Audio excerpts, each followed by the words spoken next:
Clara Bennett hit the dirt hard enough to taste blood. She didn't cry out. She couldn't afford to. Behind her hoofbeats 3 riders, maybe 4, closing fast through the dark. She pressed herself against the fence post and looked up. A man stood on the porch above her. Tall. Still. A rifle loose in one hand. He hadn't moved.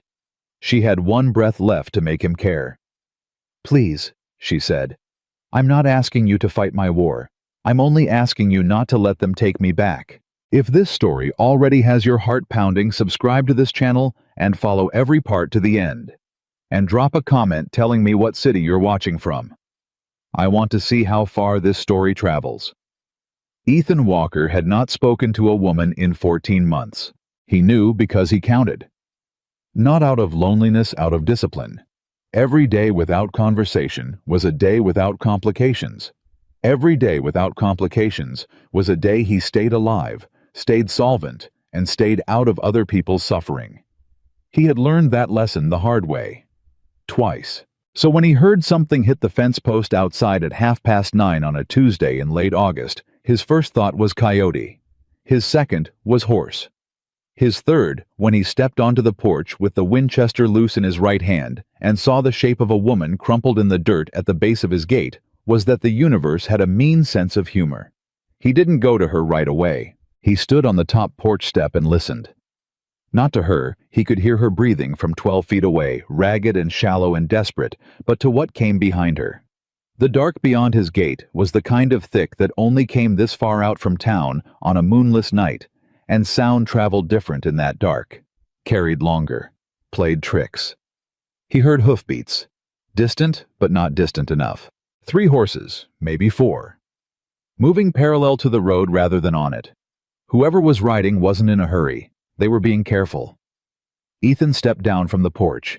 He crossed the yard slowly, the Winchester raised to chest height, his eyes on the darkness beyond the fence line, rather than on the woman who hadn't moved since she hit the ground. If this was a trap, looking at the bait was exactly what they wanted him to do. But no shot came. No shout. No rush of riders breaking from the brush. The hoofbeats faded north. He lowered the rifle and finally looked at her. She was younger than he'd expected, maybe mid-20s, and she was in rough shape. Her dress had been blue once. Now it was something closer to brown, with the dust and the dark stains spreading from a tear along her left side that she was pressing both hands against. Her hair had come loose and was plastered across her face with sweat.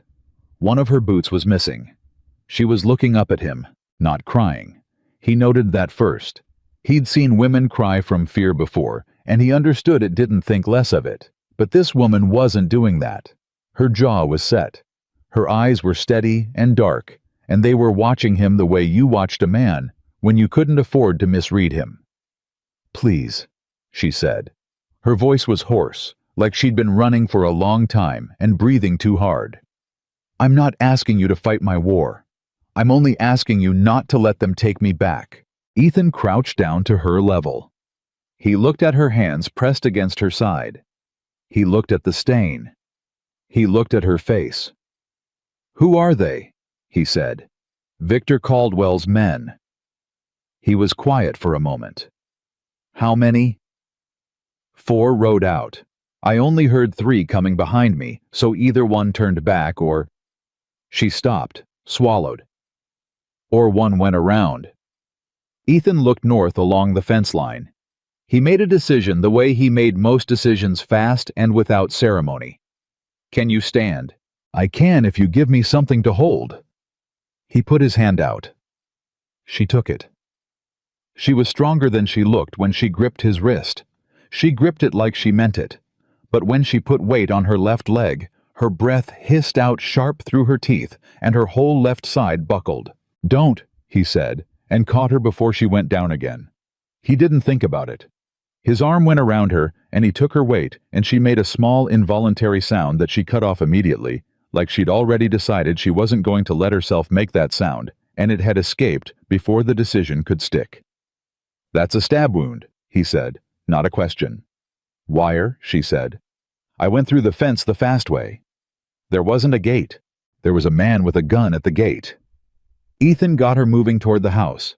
She matched his pace without complaint, though he could feel every step cost her.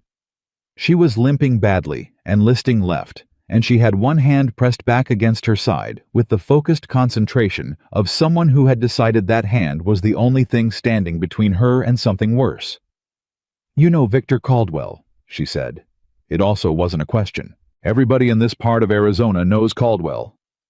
"Then you know what going back to him means." "I don't know your situation, miss."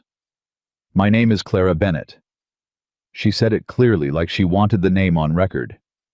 "And my situation is that I watched him do something that cannot be undone, and he knows I watched him, and I made the mistake of telling him I wasn't going to pretend otherwise." Ethan got her up the porch steps, pushed the door open with his shoulder, got her inside and to the nearest chair, which was the straight-backed one at the kitchen table, because it was the only one he could get her to without walking her through the whole house. She sat down hard and immediately put both hands back against her side. He lit the lamp, turned back to look at her in the light.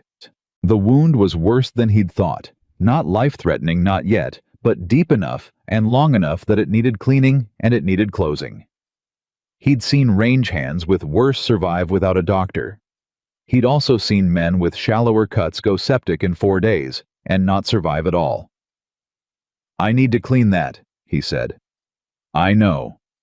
It's going to hurt." She looked up at him with an expression that suggested she found the warning mildly insulting. "Mr. Walker. Mr. Walker, in the last 6 hours I've been thrown off a horse, dragged 20 feet through hard dirt, and forced through a barbed wire fence. I have some passing familiarity with pain."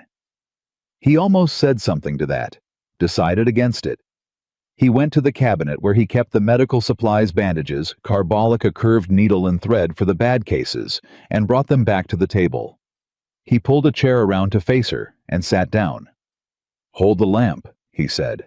She took it from the table hook without being asked and held it angled toward herself at exactly the right position, like she'd thought about what he'd need before he could say it. He worked carefully and quickly. She didn't make a sound while he cleaned the wound, though the carbolic would have made a grown man shout.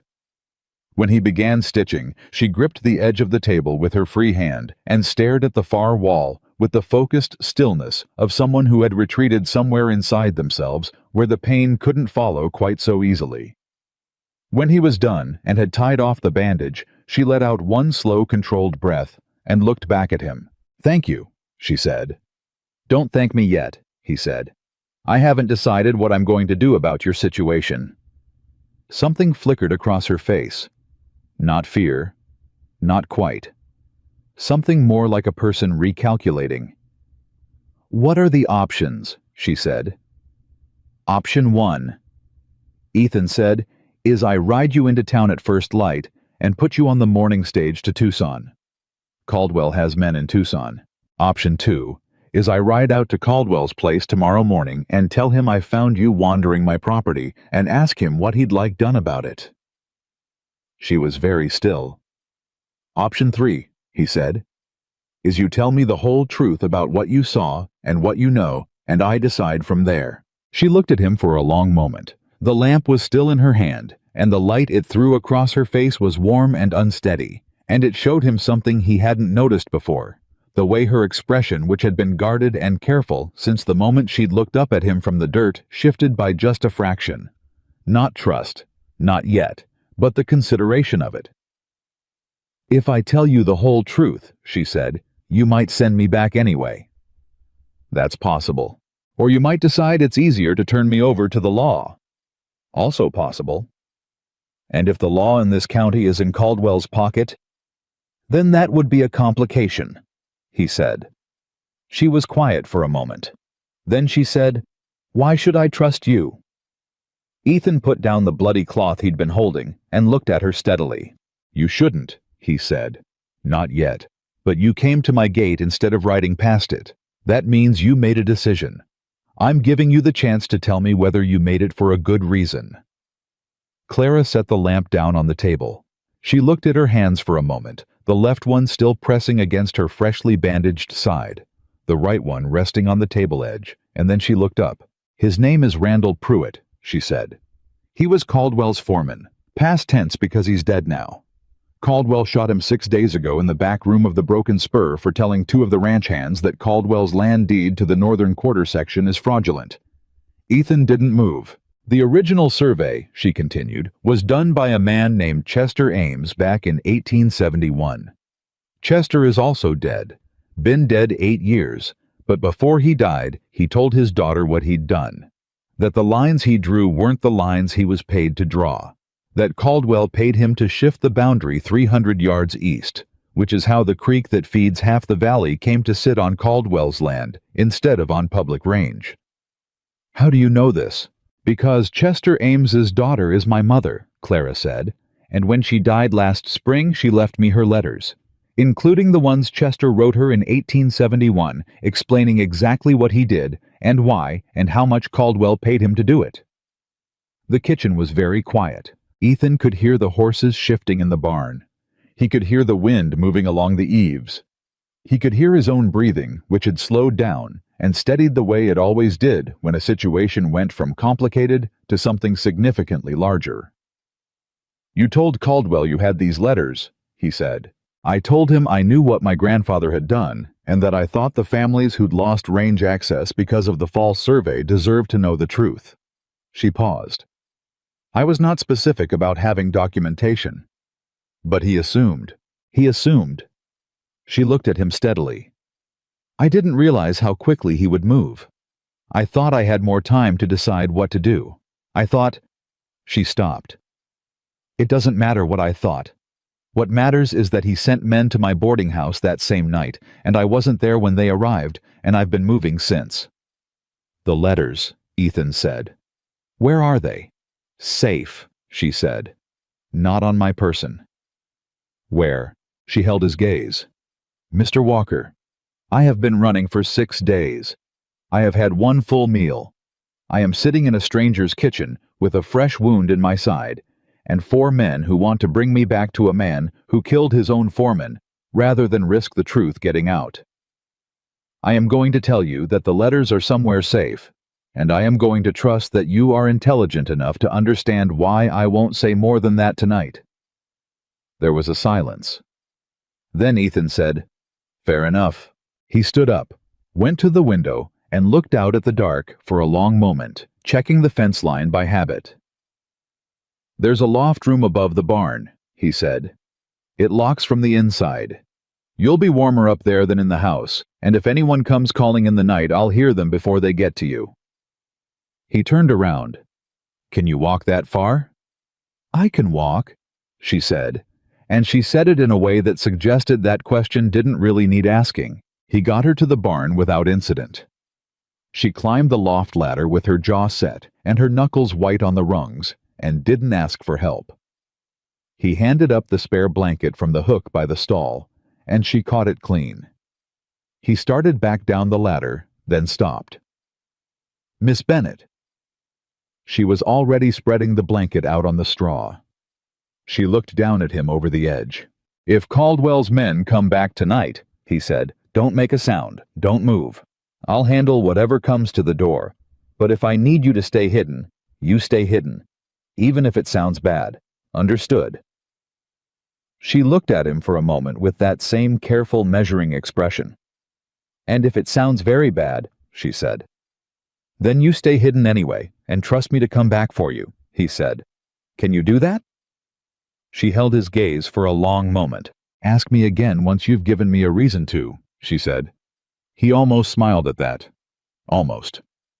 He went back to the house, sat down in the chair nearest the front window with the Winchester across his knees, and waited for morning. He didn't sleep. Not because he was afraid he'd sat watch too many nights in too many worse situations for fear to keep him up. He didn't sleep because he was thinking. About Caldwell. About the letters. About a survey done wrong in 1871 that had shaped the water rights of half the valley for 15 years.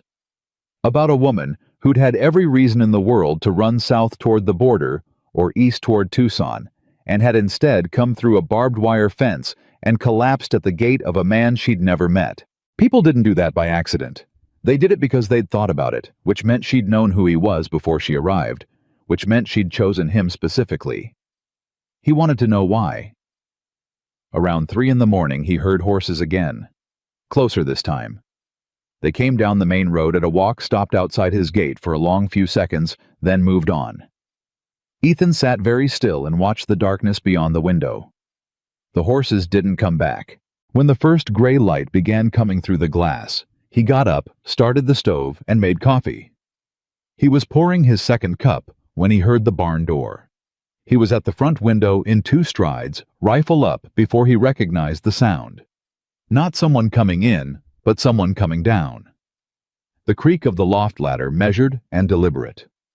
He lowered the Winchester, went to the door and opened it. Clara Bennett crossed the yard in the early gray light, still limping, still favoring her left side, but moving with a steadiness that said the rest had done something for her. She'd found water somewhere, a bucket in the stall probably, and washed her face. Her hair was pinned back up. She'd done something to fix the worst of the tear in her dress. She looked like a woman who had spent a night sleeping in a barn and had decided that fact was not going to be the most important thing about her morning. She stopped a few feet from him. "You made coffee," she said. She could smell it. "Yes." "Is there enough for 2? "Yes." She looked at him. "Did they come back?" "Once. About 3 o'clock. Didn't stop." She nodded slowly. Something moved through her expression, not relief exactly, but the particular kind of stillness that came when you'd been braced for something bad, and it hadn't arrived, and your body didn't quite know yet how to put the tension down. "Mr. Walker," she said. "Ethan." She looked at him for a moment, recalibrating. "Ethan, I need to tell you something I didn't tell you last night." "All right." "When I chose your gate," she said carefully, "it wasn't random." He had known that. He waited. "I was told by someone I trust, that you were a man who valued what was right over what was easy." She met his eyes. "I was told that you had cause once to look the other way when something wrong was being done, and that you didn't." He was quiet for a moment. "Who told you that?" he said. She shook her head once. "I was also told," she said, "that if I asked you straight out for help, you'd say no, that you'd tell me it wasn't your fight, that you'd been out of other people's fights for a long time." She paused. "Was that person right?" Ethan looked at her. He thought about what it would cost him to stay out of this. He thought about Caldwell, the kind of man who had held the valley in his fist for 15 years through money and fear, and bought silence.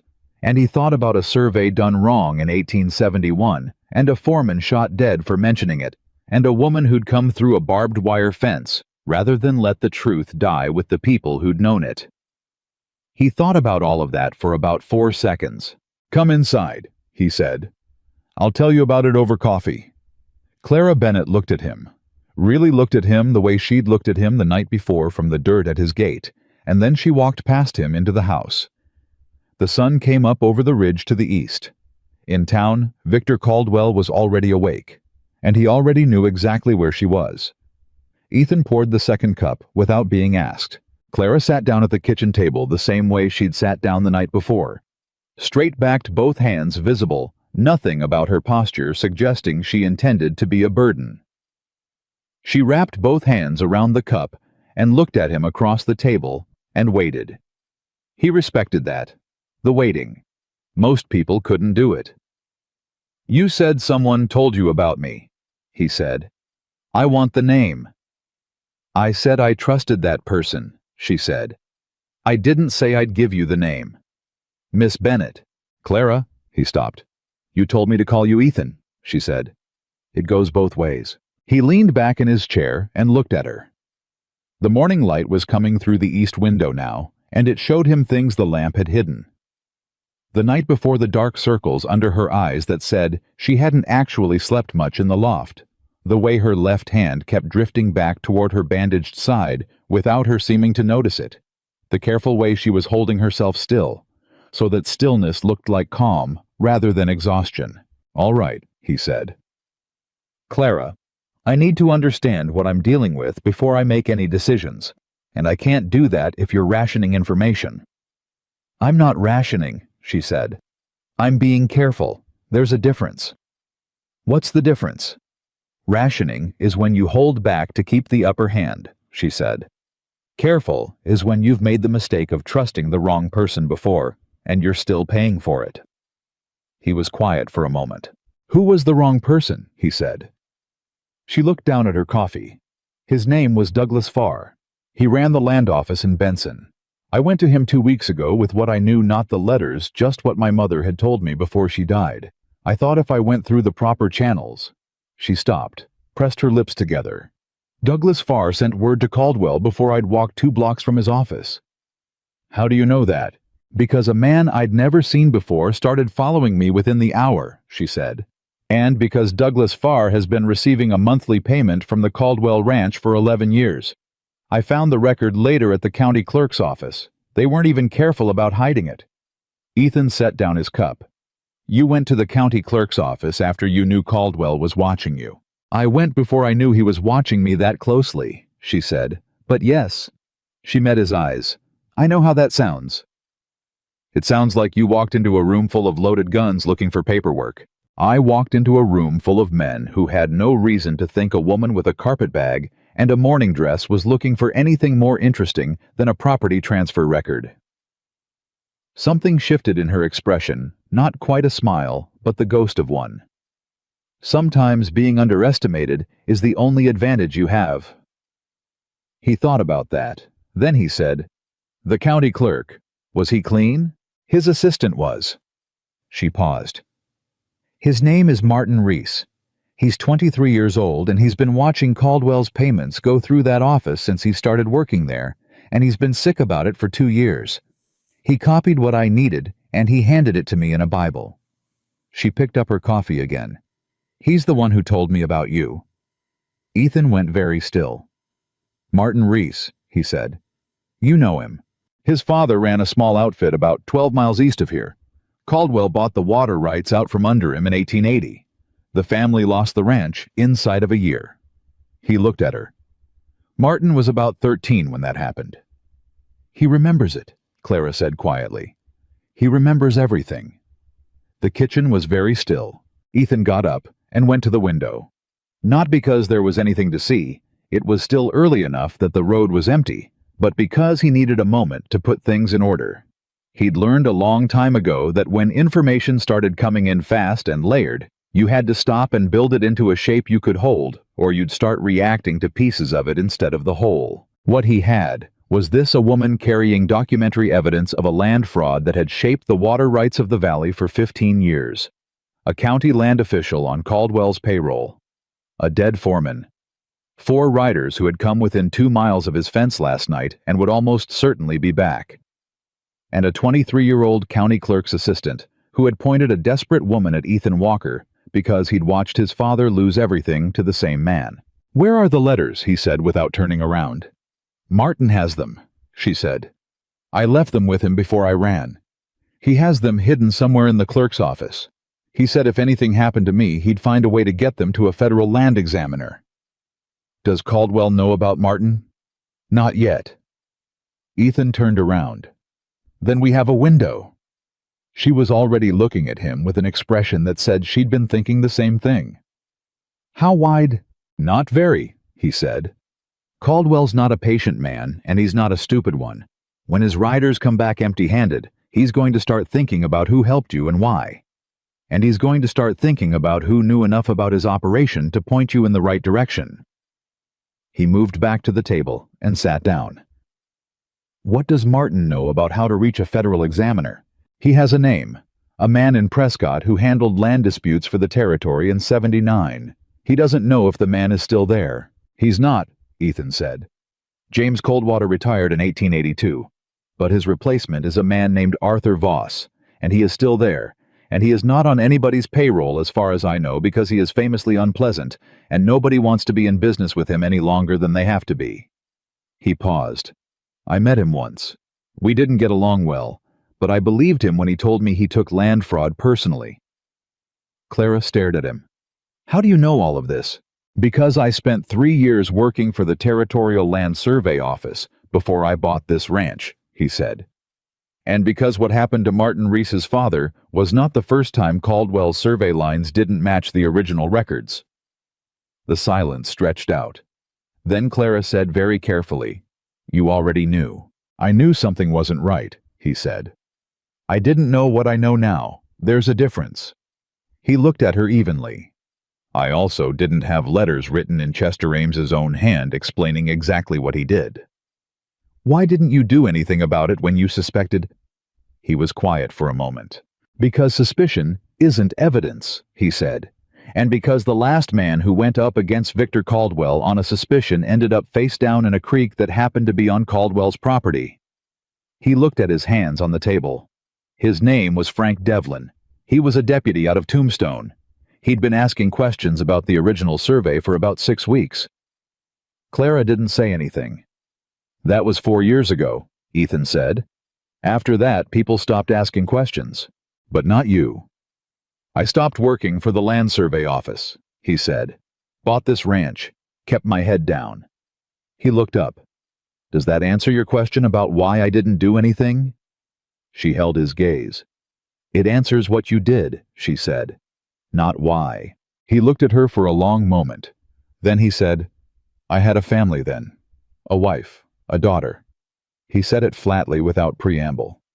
"After what happened to Devlin, I decided that being right about Victor Caldwell wasn't worth what it might cost them." Clara was very still. "Where are they now?" she said quietly. "Gone," he said. 3 years ago. Fever took my daughter in September and my wife followed her in November." He picked up his coffee. "So the calculation changed. But by then I'd spent 4 years being quiet about it, and the habit had stuck." He drank. "Until you showed up at my gate." There was a long silence. Outside, somewhere down the road, a horse was moving at a trot. Ethan tracked it by sound, without moving single horse shod, moving with purpose, but the rhythm was steady, not urgent. Ranch hand going to work somewhere, not Caldwell's men. He let his breath out slowly. "There's something else you need to know," Clara said. He looked at her. She set down her cup. "The letters from my grandfather, Chester Ames, they don't just document the original fraud. They document 2 other surveys, both done in this county, both for Caldwell." She paused, and he could see her choosing her words with care. "The false boundary on the North Quarter section is the one everyone knows about, or suspects anyway. But Chester Ames moved lines on 2 other parcels as well. One of them is the eastern parcel that borders the reservation." Ethan put down his cup. "The Cheyenne parcel," he said. "Yes." He looked at her steadily. "Clara, do you understand what that means? That's not a civil land dispute. That's a federal matter. That's treaty land." "I know what it is," she said. "I've known since I read the letters. That's why—" She stopped. Started again. "That's why I didn't just go to the nearest marshal. A corrupt land official is one thing. Falsified federal survey records touching treaty boundaries is another thing entirely. If the wrong people find out what's in those letters before the right people do, those letters disappear. And then I disappear." She looked at him. "And Martin Reese disappears." The kitchen felt smaller suddenly. Ethan stood up. He walked to the stove, refilled his cup, not because he wanted more coffee, but because he needed to move and think at the same time, and then stood there with the cup in his hand staring at the far wall. What she was describing was bigger than he'd understood last night. It was bigger than he'd understood 10 minutes ago. A fraudulent survey on a private land boundary was a crime. A fraudulent survey on a boundary touching federal reservation land was a crime that could bring the territorial government down on Caldwell with everything it had. If those letters reached Arthur Voss and Prescott, Caldwell wasn't looking at losing the North Quarter section. He was looking at losing everything, which meant he wasn't going to stop. 4 riders was a warning. When they came back, they'd come back with more and with different orders. "How long do you think we have before he moves in force?" Ethan said. "A day," Clara said. "Maybe less. He's not the kind of man who waits when he's afraid. He knows you came this direction. He knows I went north from the boarding house. This is the only occupied ranch within 6 miles of the fence I came through." She paused. "He'll be here by tomorrow morning." Then we need Martin Reese out of that clerk's office before Caldwell figures out the connection. Ethan turned around. Is Martin the kind of man who can move fast and quiet if he's told he needs to? He copied those documents without anyone in that office knowing he'd done it, Clara said. Yes, he can move quiet. I need to get a message to him.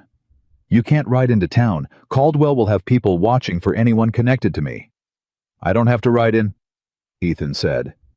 I know a man who runs the morning supply run from the Hendricks mill into town every Tuesday.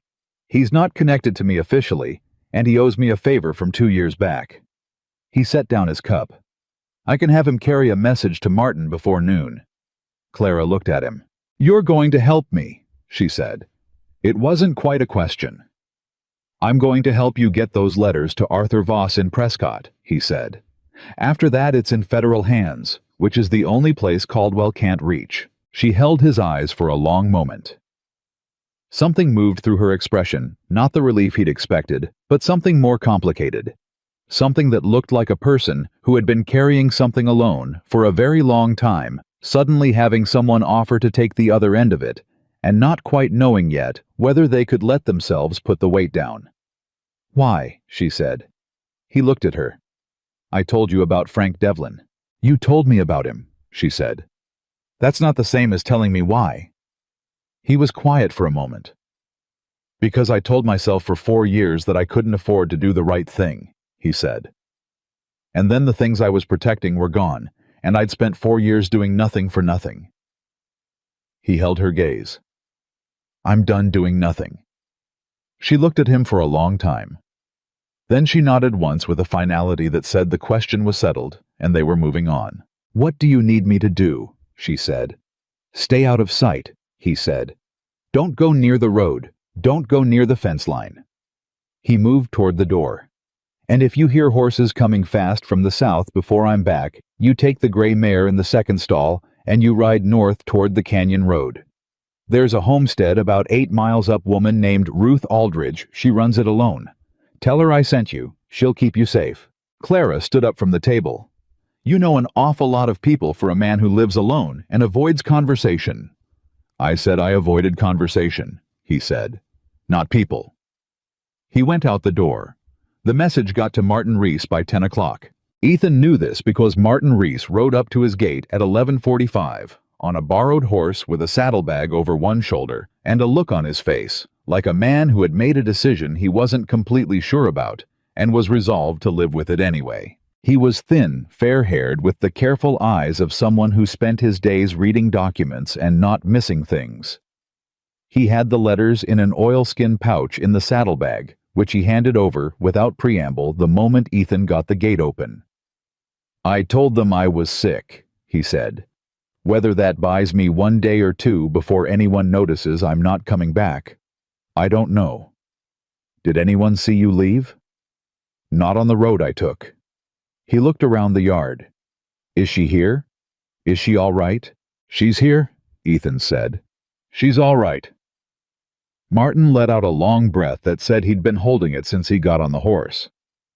Mr. Walker, he said, my father always said, don't, Ethan said. We don't have time for that right now. Get inside. Clara was waiting in the kitchen. When Martin came through the door and saw her, something broke open in his face for just a moment, the pure, unguarded relief of a young man who had spent 6 days not knowing whether the person he'd sent into danger had survived it. He controlled it quickly the way young men did when they were trying to seem older than they were. Miss Bennet, he said. Martin. She crossed to him and gripped his arm with both hands. Thank you. For the documents and for everything else. I should have gotten you out of town myself, he said. I should have. You did what needed doing, she said firmly. That's all that matters. Ethan set the oilskin pouch on the table and opened it. The letters were old. The paper had gone the color of old cream, and the ink had faded to brown, but they were legible. Chester Ames had written in a small, precise hand, the hand of a man trained to accuracy. There were 11 letters in total spanning from June to November of 1871. Ethan read the first 3, standing at the table while Clara and Martin sat across from him, and said nothing. He put down the third letter. "These are enough," he said. "They're more than enough," Martin said. "The second letter has the dollar amounts. The fifth one describes the specific coordinates he shifted. The ninth one—" He stopped. "The ninth one is the one about the reservation boundary." Ethan picked up the ninth letter. He read it twice. Then he set it down with the same care he would have used putting down a loaded weapon. "Caldwell has known about this letter for how long?" he said. "He knew Chester Ames had written letters to his daughter," Clara said. "He didn't know what was in them until I told him I knew what my grandfather had done. He didn't know about the reservation boundary specifically until—" She paused. "Until I told him." "You told him." "I told him I knew everything," she said. "I thought—" She closed her eyes for half a second. "I thought if he knew the full scope of what I had, he'd understand that destroying me wouldn't destroy the evidence, that it would be smarter to negotiate." "But he's not a man who negotiates," Martin said quietly. "No," she said. "He is not." Ethan looked at the letters on the table. He thought about Arthur Voss in Prescott, and how long it would take to get there, and what the roads looked like, and how many men Caldwell could put on those roads by tomorrow morning. Then he heard the horses. Not one horse this time, not a ranch hand at a trot. Multiple horses coming from the south moving fast, and there were enough of them that the sound was a different thing entirely, a rumble more than a rhythm, the sound of organized movement. Martin heard it at the same moment and went white. Clara didn't go white. She stood up. "How many?" she said. Ethan was already at the window. 7, 8. He turned around. "Martin, take the horses to the back of the barn and keep them quiet." "Clara, I'm not hiding in the loft again," she said. "I'm not asking you to hide in the loft," he said. "I'm asking you to take those letters and put them somewhere in this house that isn't obvious. Floorboard, under the stove. You'll see where the board's loose." He was already moving toward the gun rack on the wall. "Go." She took the oilskin pouch from the table and went without another word. Martin was already out the back door. Ethan checked the Winchester, checked the Colt on his hip, went back to the window and watched the riders coming up the road. They weren't riding hard. They were riding deliberately, which was worse. Hard meant panic. Deliberate meant confidence. Confidence meant they believed they had the numbers to do whatever they'd come to do, and weren't concerned about resistance. 8 riders. One of them was out front by about 3 lengths, riding a tall black horse wearing a jacket that cost more than most men in this valley made in a month. Victor Caldwell had come himself. Ethan opened the front door and stepped out onto the porch before they reached the gate. He put the Winchester across his arm, not raised, not pointed, but present and visible, and stood at the top of the steps and waited. Caldwell pulled up at the gate. He was 60, maybe 62, with the broad build of a man who had done hard physical work in his youth and never let himself go soft in age. His face was the kind of face that had probably been handsome once and had hardened into something else over the years. He looked at Ethan with the specific expression of a man who was accustomed to being the most important person in any room he entered and had absolutely no reason to doubt that this situation was any different. "Walker," he said. His voice was easy, almost friendly. That was the worst kind. "Caldwell," Ethan said. "Beautiful morning." "It was," Ethan said. Caldwell looked at the gate, looked at the 8 men spread behind him, looked back at Ethan. "I wonder if you'd invite me in," he said. "I'd like to have a conversation." "You brought a lot of people for a conversation." "I brought them for the ride," Caldwell said pleasantly. "Fresh air does a man good. You know how it is." Ethan looked at the 8 men behind him. He recognized 2 of them hired guns from Tombstone men who worked for whoever paid best. The others were Caldwell ranch hands, which meant they'd been given orders and were following them, which meant they were dangerous in a specific way. Men who were following orders didn't make independent judgments about when to stop. "What do you want, Victor?" he said. He dropped the last name deliberately, made it flat. Caldwell's expression didn't change, but something behind his eyes did. He didn't like the flatness. Men like Caldwell relied on other people's deference the way they relied on oxygen. When you didn't give it to them, it broke something in their rhythm. I'm looking for a woman, Caldwell said. Clara Bennett. You may have encountered her. I encounter a lot of people. You'd remember this one, Caldwell said. She's young, dark-haired, probably in some distress. She's been... He paused, choosing his word. Confused. About some family matters. Her health is a concern. I'd like to get her the care she needs. That's a kind thing to do, Ethan said. For someone else's family matter. Caldwell looked at him steadily. She's an employee. I feel responsible for her well-being. I don't have any employees here but my own, Ethan said. And I don't have any visitors I didn't invite. You're welcome to take my word for that, or you're welcome to ride on. Or, Caldwell said, I could have my men take a look around. You could try, Ethan said. The word landed like something physical, not loud, not theatrical, just flat and certain the way a statement of fact landed when the person making it meant every syllable and everyone present knew it. The rider on Caldwell's left shifted his horse slightly. His hand moved toward his hip and stopped there. Ethan didn't look at him. He kept his eyes on Caldwell. 8-1 is long odds, Caldwell said. Still easy, still almost friendly. But the friendliness had a different quality to it now. The quality of a man who had decided to show something he'd been keeping underneath. Yes, it is, Ethan said. But you rode up here yourself, Victor. That means you want something more than what 8 men and a broken gate would get you. If all you wanted was the woman, you'd have sent the men alone. He looked at him. So what is it you actually want? Caldwell was quiet for a moment. Then he swung down from the black horse. His men didn't move. They watched their employer walk the 3 steps to the gate and stop there, one hand resting on the top rail, and look at Ethan with an expression that had finished with pleasantness entirely. She has something that belongs to me, he said. His voice was lower now, meant just for Ethan. Documents that were written by a man who was in my employ, which makes them my property. She took them without permission. A man can't employ someone from the grave, Ethan said. Chester Ames has been dead 8 years.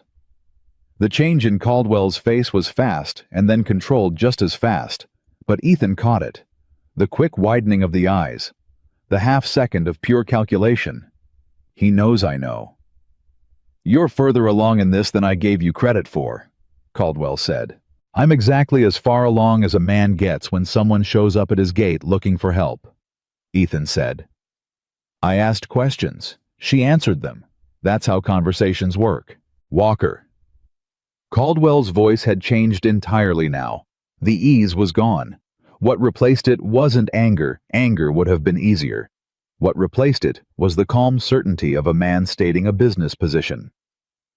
I have held this valley together for 25 years.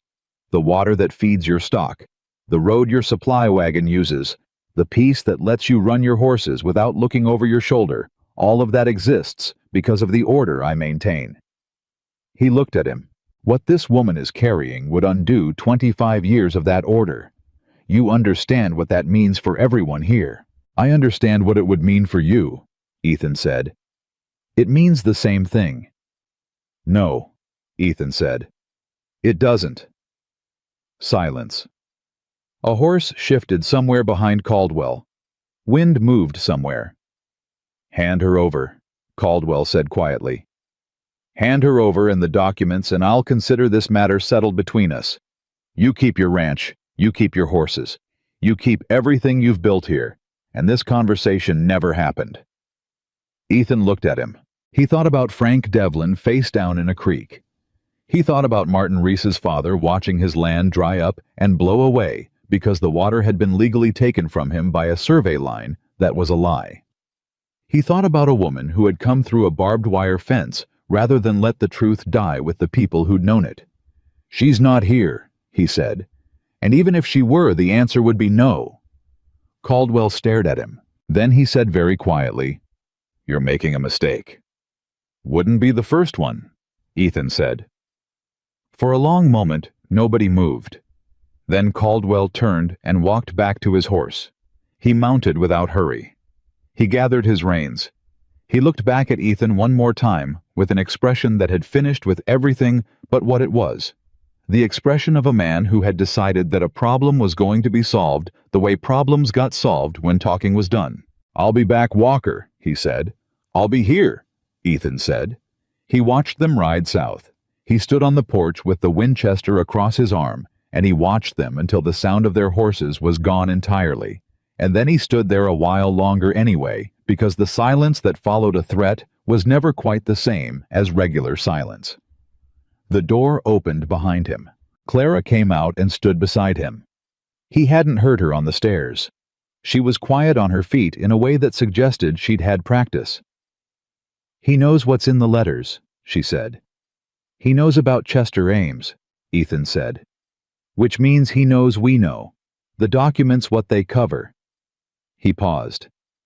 "Which means he's past trying to contain it through you, and he's calculating what he needs to do to contain it entirely." "He'll come back tonight," she said. "Tonight or before dawn tomorrow, with more men and different intentions."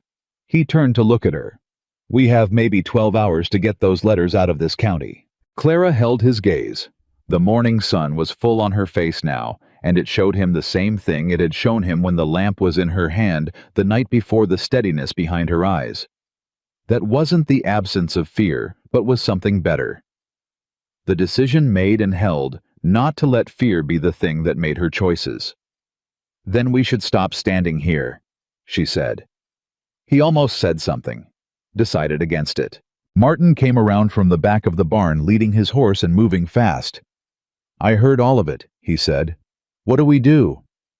Ethan looked at the road to the south, looked at the sun, ran the numbers in his head distance to Prescott Road conditions, the fastest route that didn't run through Caldwell's range. "We ride north," he said. "All three of us. Tonight." Martin looked at Clara. Clara looked at Ethan. "I can ride," she said before either of them could ask. "I know you can," he said. He went back inside to start preparing everything they'd need. The clock was already running.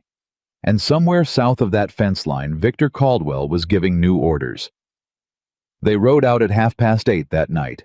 Ethan had spent the afternoon making preparations that looked like nothing in particular, feeding the horses at the normal hour, moving equipment around the barn the way he did most evenings, keeping every movement slow and visible from the road, in case Caldwell had eyes on the property. He'd sent Martin out through the back pasture on foot to retrieve his borrowed horse from where he'd hidden it in the draw behind the property line, with instructions to bring it around after dark and make no sound doing it. Clara had spent the afternoon doing something Ethan hadn't expected. She'd gone through his kitchen and found paper and a pen, and sat at the table and written in a slow and careful hand a complete summary of everything the letters contained. Every figure, every coordinate, every name, 3 pages of it written twice on separate sheets. When he came back inside from the barn and saw what she'd done, he stopped in the doorway. "If something happens to the oilskin pouch," she said without looking up from the second copy, "someone should still know what's in it." He looked at the pages on the table for a moment. "Where are you sending those?" "One goes with Martin," she said. "Different route, different destination. I want him riding east to Tombstone, not north with us. If Caldwell's men intercept us on the canyon road, Martin's copy reaches someone who can use it." She looked up. "A newspaper editor in Tombstone named Hayes. Martin knows him. Hayes has been trying to print something on Caldwell for 2 years, and hasn't had anything solid enough to stand behind." Ethan was quiet for a moment. Then he said, "That's well thought out." "It's basic," she said. "Don't put everything you have in one place." "Most people don't think of it under pressure." She looked at him steadily. "I've been under pressure for 6 days," she said. "I've had time to think." He didn't have an answer for that, so he went to get the horses ready. They left in 3 directions, which was the plan, and which was the point. Martin rode east with his copy of Clara's summary and the instruction to ride hard and not stop for anyone until he reached Tombstone. Ethan and Clara rode north toward the canyon road with the original letters in the oilskin pouch and 2 days of supplies in the saddlebags and the Winchester across Ethan's saddle. For the first hour, they rode without talking. The night was dark enough to make the road uncertain, and Ethan kept them off the road itself, moving parallel to it, through the brush slower but invisible. Clara rode without complaint, matching his pace, keeping her horse steady without being told to. Her left side was causing her pain. He could tell by the way she held herself slightly tilted right and the way her breathing changed on the uphill grades, but she didn't mention it, and he didn't ask. Around the second hour, she said quietly, "How far to the canyon road?" "Another 3 hours at this pace," he said. "Maybe 3.5. "And then how far to Prescott?" "Day and a half if the roads are clear." He paused. "They won't be entirely clear. Caldwell will have men on the main route north. He has men on every route north. But the canyon road cuts west before it joins the main road, and there's a stretch of about 40 miles where the only traffic is mining supply wagons, and you can see a rider coming from 2 miles out." He looked over at her in the dark. "It's the harder road, but it's the one he won't expect." She was quiet for a moment. Then she said, "You've used it before." "Once," he said. 4 years ago, when I decided I wasn't going to keep working for the Land Survey Office." She didn't push that further, and he appreciated it. They rode on. It was somewhere around the third hour, when the ground was beginning to rise toward the canyon approach, and the brush was thickening on both sides of the path, that Ethan heard it. He pulled his horse up without a sound. Clara stopped beside him instantly. She'd been watching him the way good riders watched their companions, not constantly, but with the peripheral attention that registered changes before the conscious mind caught up to them. She stopped, because he stopped, no questions asked. He listened. Behind them. Maybe half a mile. Maybe less. Not hoofbeats, no one was riding. Footsteps. One person moving carefully through the brush off the left side of the road paralleling their route. He leaned toward Clara. "Someone's on foot behind us," he said barely above a whisper. "Single person. Moving parallel." She turned her head slightly, listening. He watched her face. "That's not one of Caldwell's hired guns," she said just as quietly. "They'd ride." "No," he said. "That's someone who doesn't want to be heard." He thought about it for about 3 seconds. Then he turned his horse off the path and went still in the brush and waited. The footsteps came closer. A figure stepped out onto the path about 20 yards back. Ethan had the Winchester up before the figure took another step. "Don't move," he said. The figure froze. It was a boy. 15, maybe 16, with the lean build of someone who'd been working ranch labor since he was old enough to lift things, wearing clothes that had started the day clean and hadn't stayed that way. He was breathing hard from moving fast through the brush, and he had both hands up, and the expression on his face was the specific expression of a young person who had decided to do a very frightening thing and was now in the middle of having done it. "My name's Thomas Aldridge," he said. "My mother's Ruth. She sent me." Ethan lowered the rifle. "Ruth sent you?" "She saw Caldwell's men on the North Road about 2 hours ago," the boy said. 8 riders moving fast. She couldn't get to you to warn you, so she sent me to come the back way and cut you off before you reached the canyon." Clara moved her horse forward. "How many on the North Road?" 8 I saw. Could be more." He looked at her directly with the slightly over-calibrated seriousness of a teenager trying to be taken as an adult. "Ma'am, they're not just watching the road. They've got a man posted at the canyon entrance. A man with a lantern and a rifle sitting in the rocks about 30 feet up from the path. You'd ride right up to him in the dark." Ethan and Clara looked at each other. "Caldwell moved faster than I thought," Ethan said. "He always does," she said. There was no bitterness in it. Just a statement of fact from someone who had been underestimating that speed and paying for it. He looked at the boy. "What does your mother suggest?" Thomas Aldridge put his hands down and pulled a folded piece of paper from his vest pocket. "She wrote it down," he said. "Said you'd want to know it exactly." Ethan took the paper and read it in the dark as well as he could. Then he read it again. Clara watched his face. "What does it say?" she said. "There's a mine road," he said slowly, "west of the canyon approach. It's not on any official survey map. Ruth's husband used it when he was running ore out of the small claim he worked in the 80s. It comes out about 12 miles north of the canyon entrance, puts you on the main road well past where Caldwell's man is posted. He looked up. But it's a night road through unstable ground, and you'd need someone who knows it to lead. I know it, Thomas said. I've run it a dozen times. Ethan looked at the boy. How old are you? He said. Old enough, Thomas said. That's not an age. 16 in March. Ethan looked at Clara. Your call, he said. She looked at the boy for a long moment, that same reading look she'd turned on Ethan when she'd been lying in the dirt at his gate, taking the measure of something, deciding whether the thing she was seeing could be trusted. Can you ride? She said. Better than my mother, Thomas said. She'll tell you that herself. All right, Clara said. Lead the way. They followed Thomas Aldridge onto the mine road at a pace that made Ethan's jaw tight with the effort of holding his horse steady. It was a bad road, narrow and broken, and going up at angles that had no business being asked of horses in the dark. But the boy moved through it with the complete confidence of someone who had done exactly this since childhood, and his horse, a compact roan that looked like it had been bred for rough country, picked its footing without any visible uncertainty. Clara rode between them. She didn't speak. She concentrated on her horse and on the path and on keeping her left side from compromising her balance on the hard angles, and she did all three things competently enough that Ethan found himself watching her with something that had no clean name. It wasn't admiration exactly. It was more specific than that.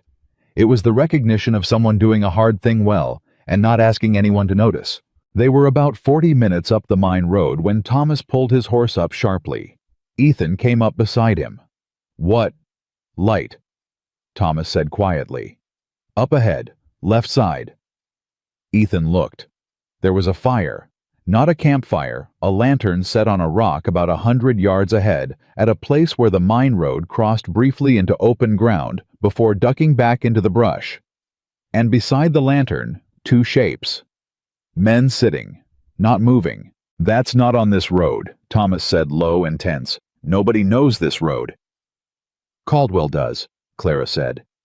She said it quietly and without drama, but the weight of it landed on all three of them simultaneously. Because if Caldwell had men on the mine road, a road that wasn't on any official survey map, a road that only people who'd been on Ruth Aldridge's land would know about, then someone had told him. Someone who knew Ruth Aldridge. Someone who knew this route existed. Ethan pulled his horse back into the brush and held very still.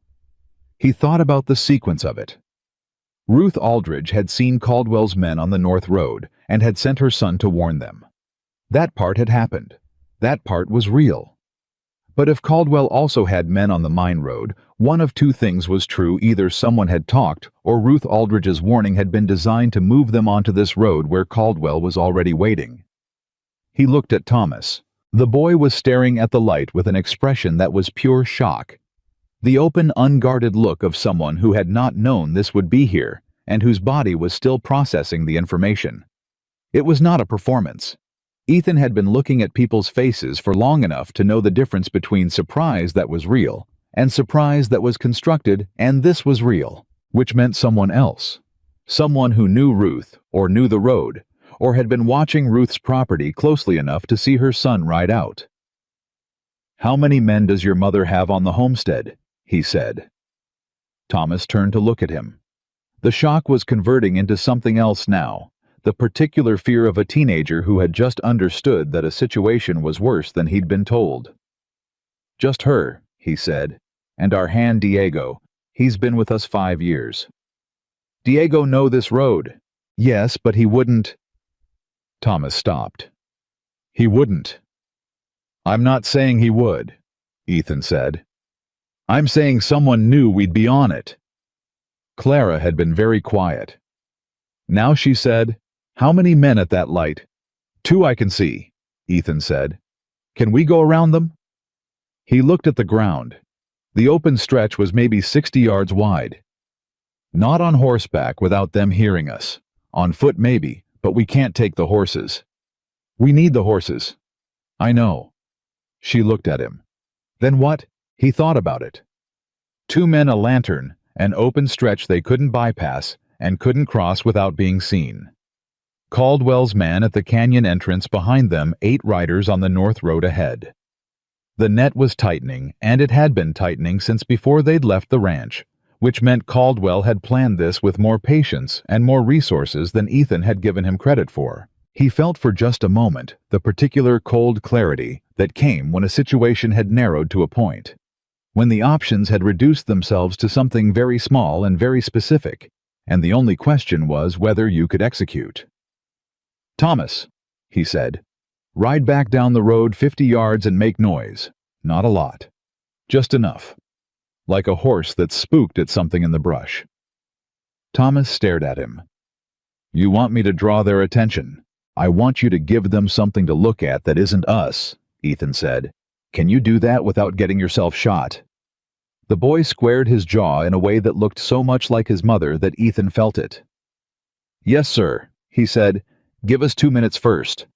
Thomas nodded and held his horse still. Ethan leaned toward Clara.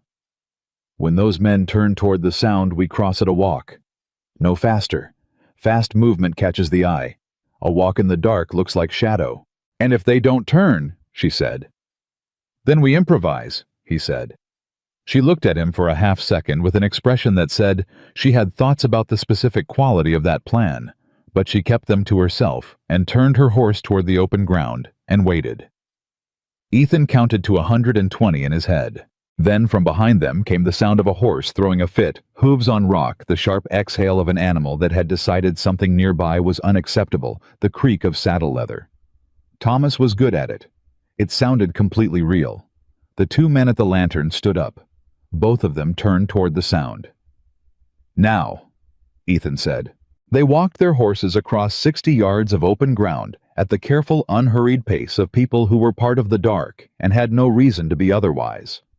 Ethan kept his eyes on the 2 men at the lantern and his hand on the Winchester, and his horse moving at exactly the same speed Clara's horse was moving, because 2 horses walking at the same speed looked like one shadow, and one shadow in the dark looked like nothing.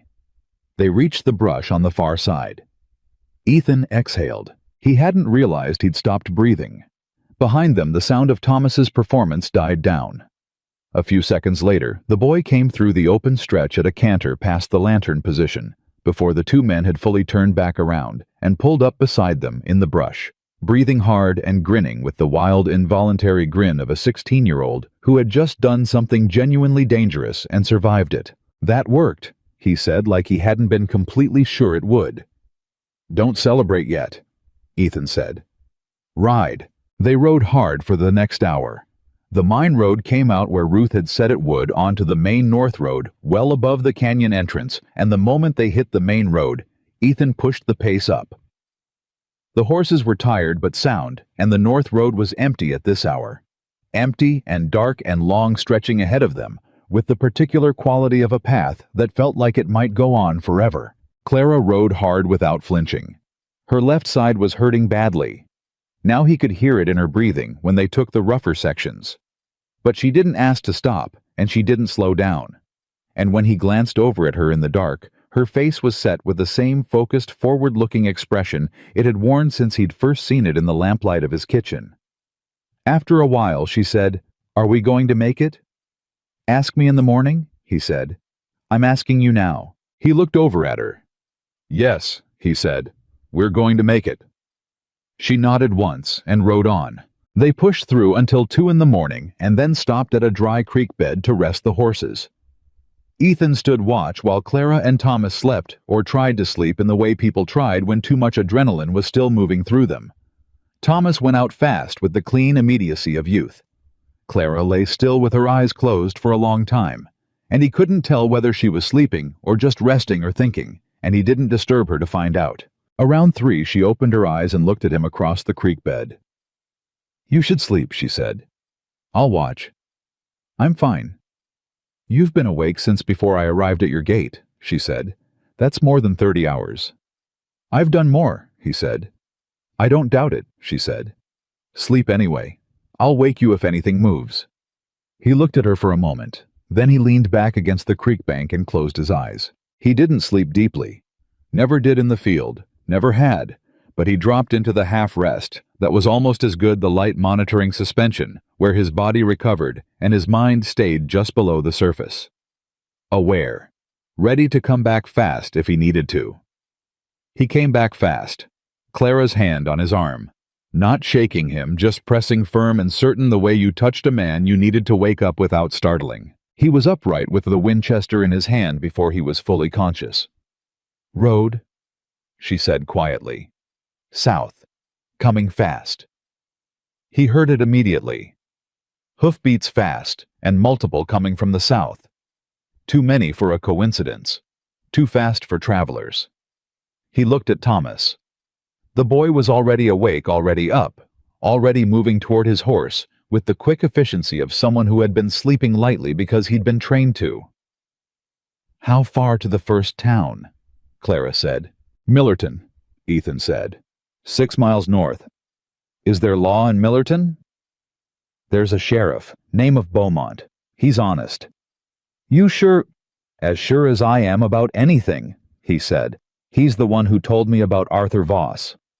She was already moving toward her horse. "Then we ride for Millerton." "Clara, if we get to Millerton before they catch us, we're in a town with a sheriff and witnesses," she said. "Caldwell can't do what he does in front of witnesses."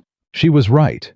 He knew she was right, and it irritated him slightly that she'd gotten there 2 seconds faster than he had, but there wasn't time to think about that. "Ride," he said. They hit the horses hard.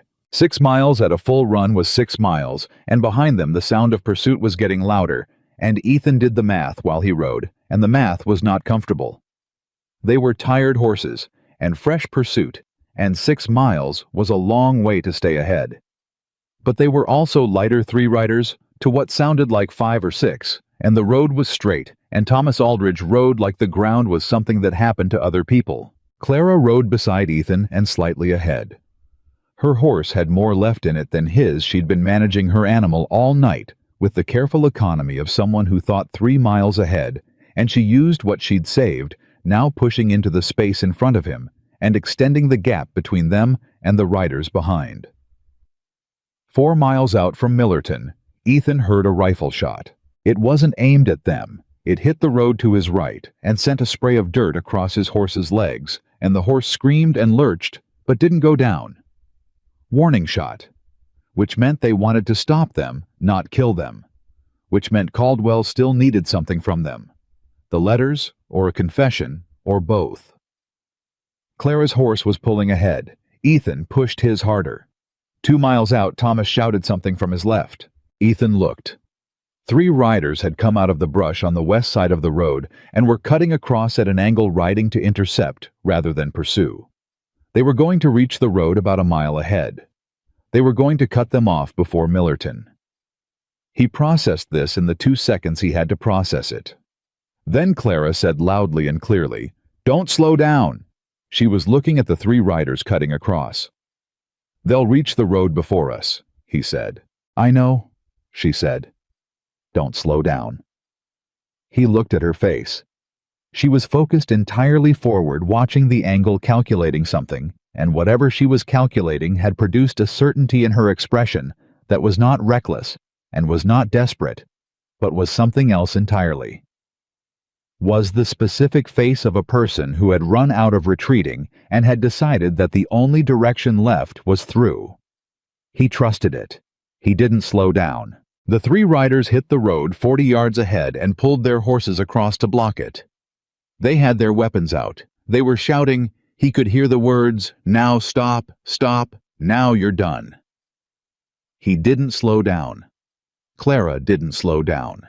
And at the last moment, when the blocking riders were close enough that he could see their faces, Clara turned her horse directly at the narrowest gap between the leftmost man and the road's edge and pushed her horse through it at full speed, and she went through it clean.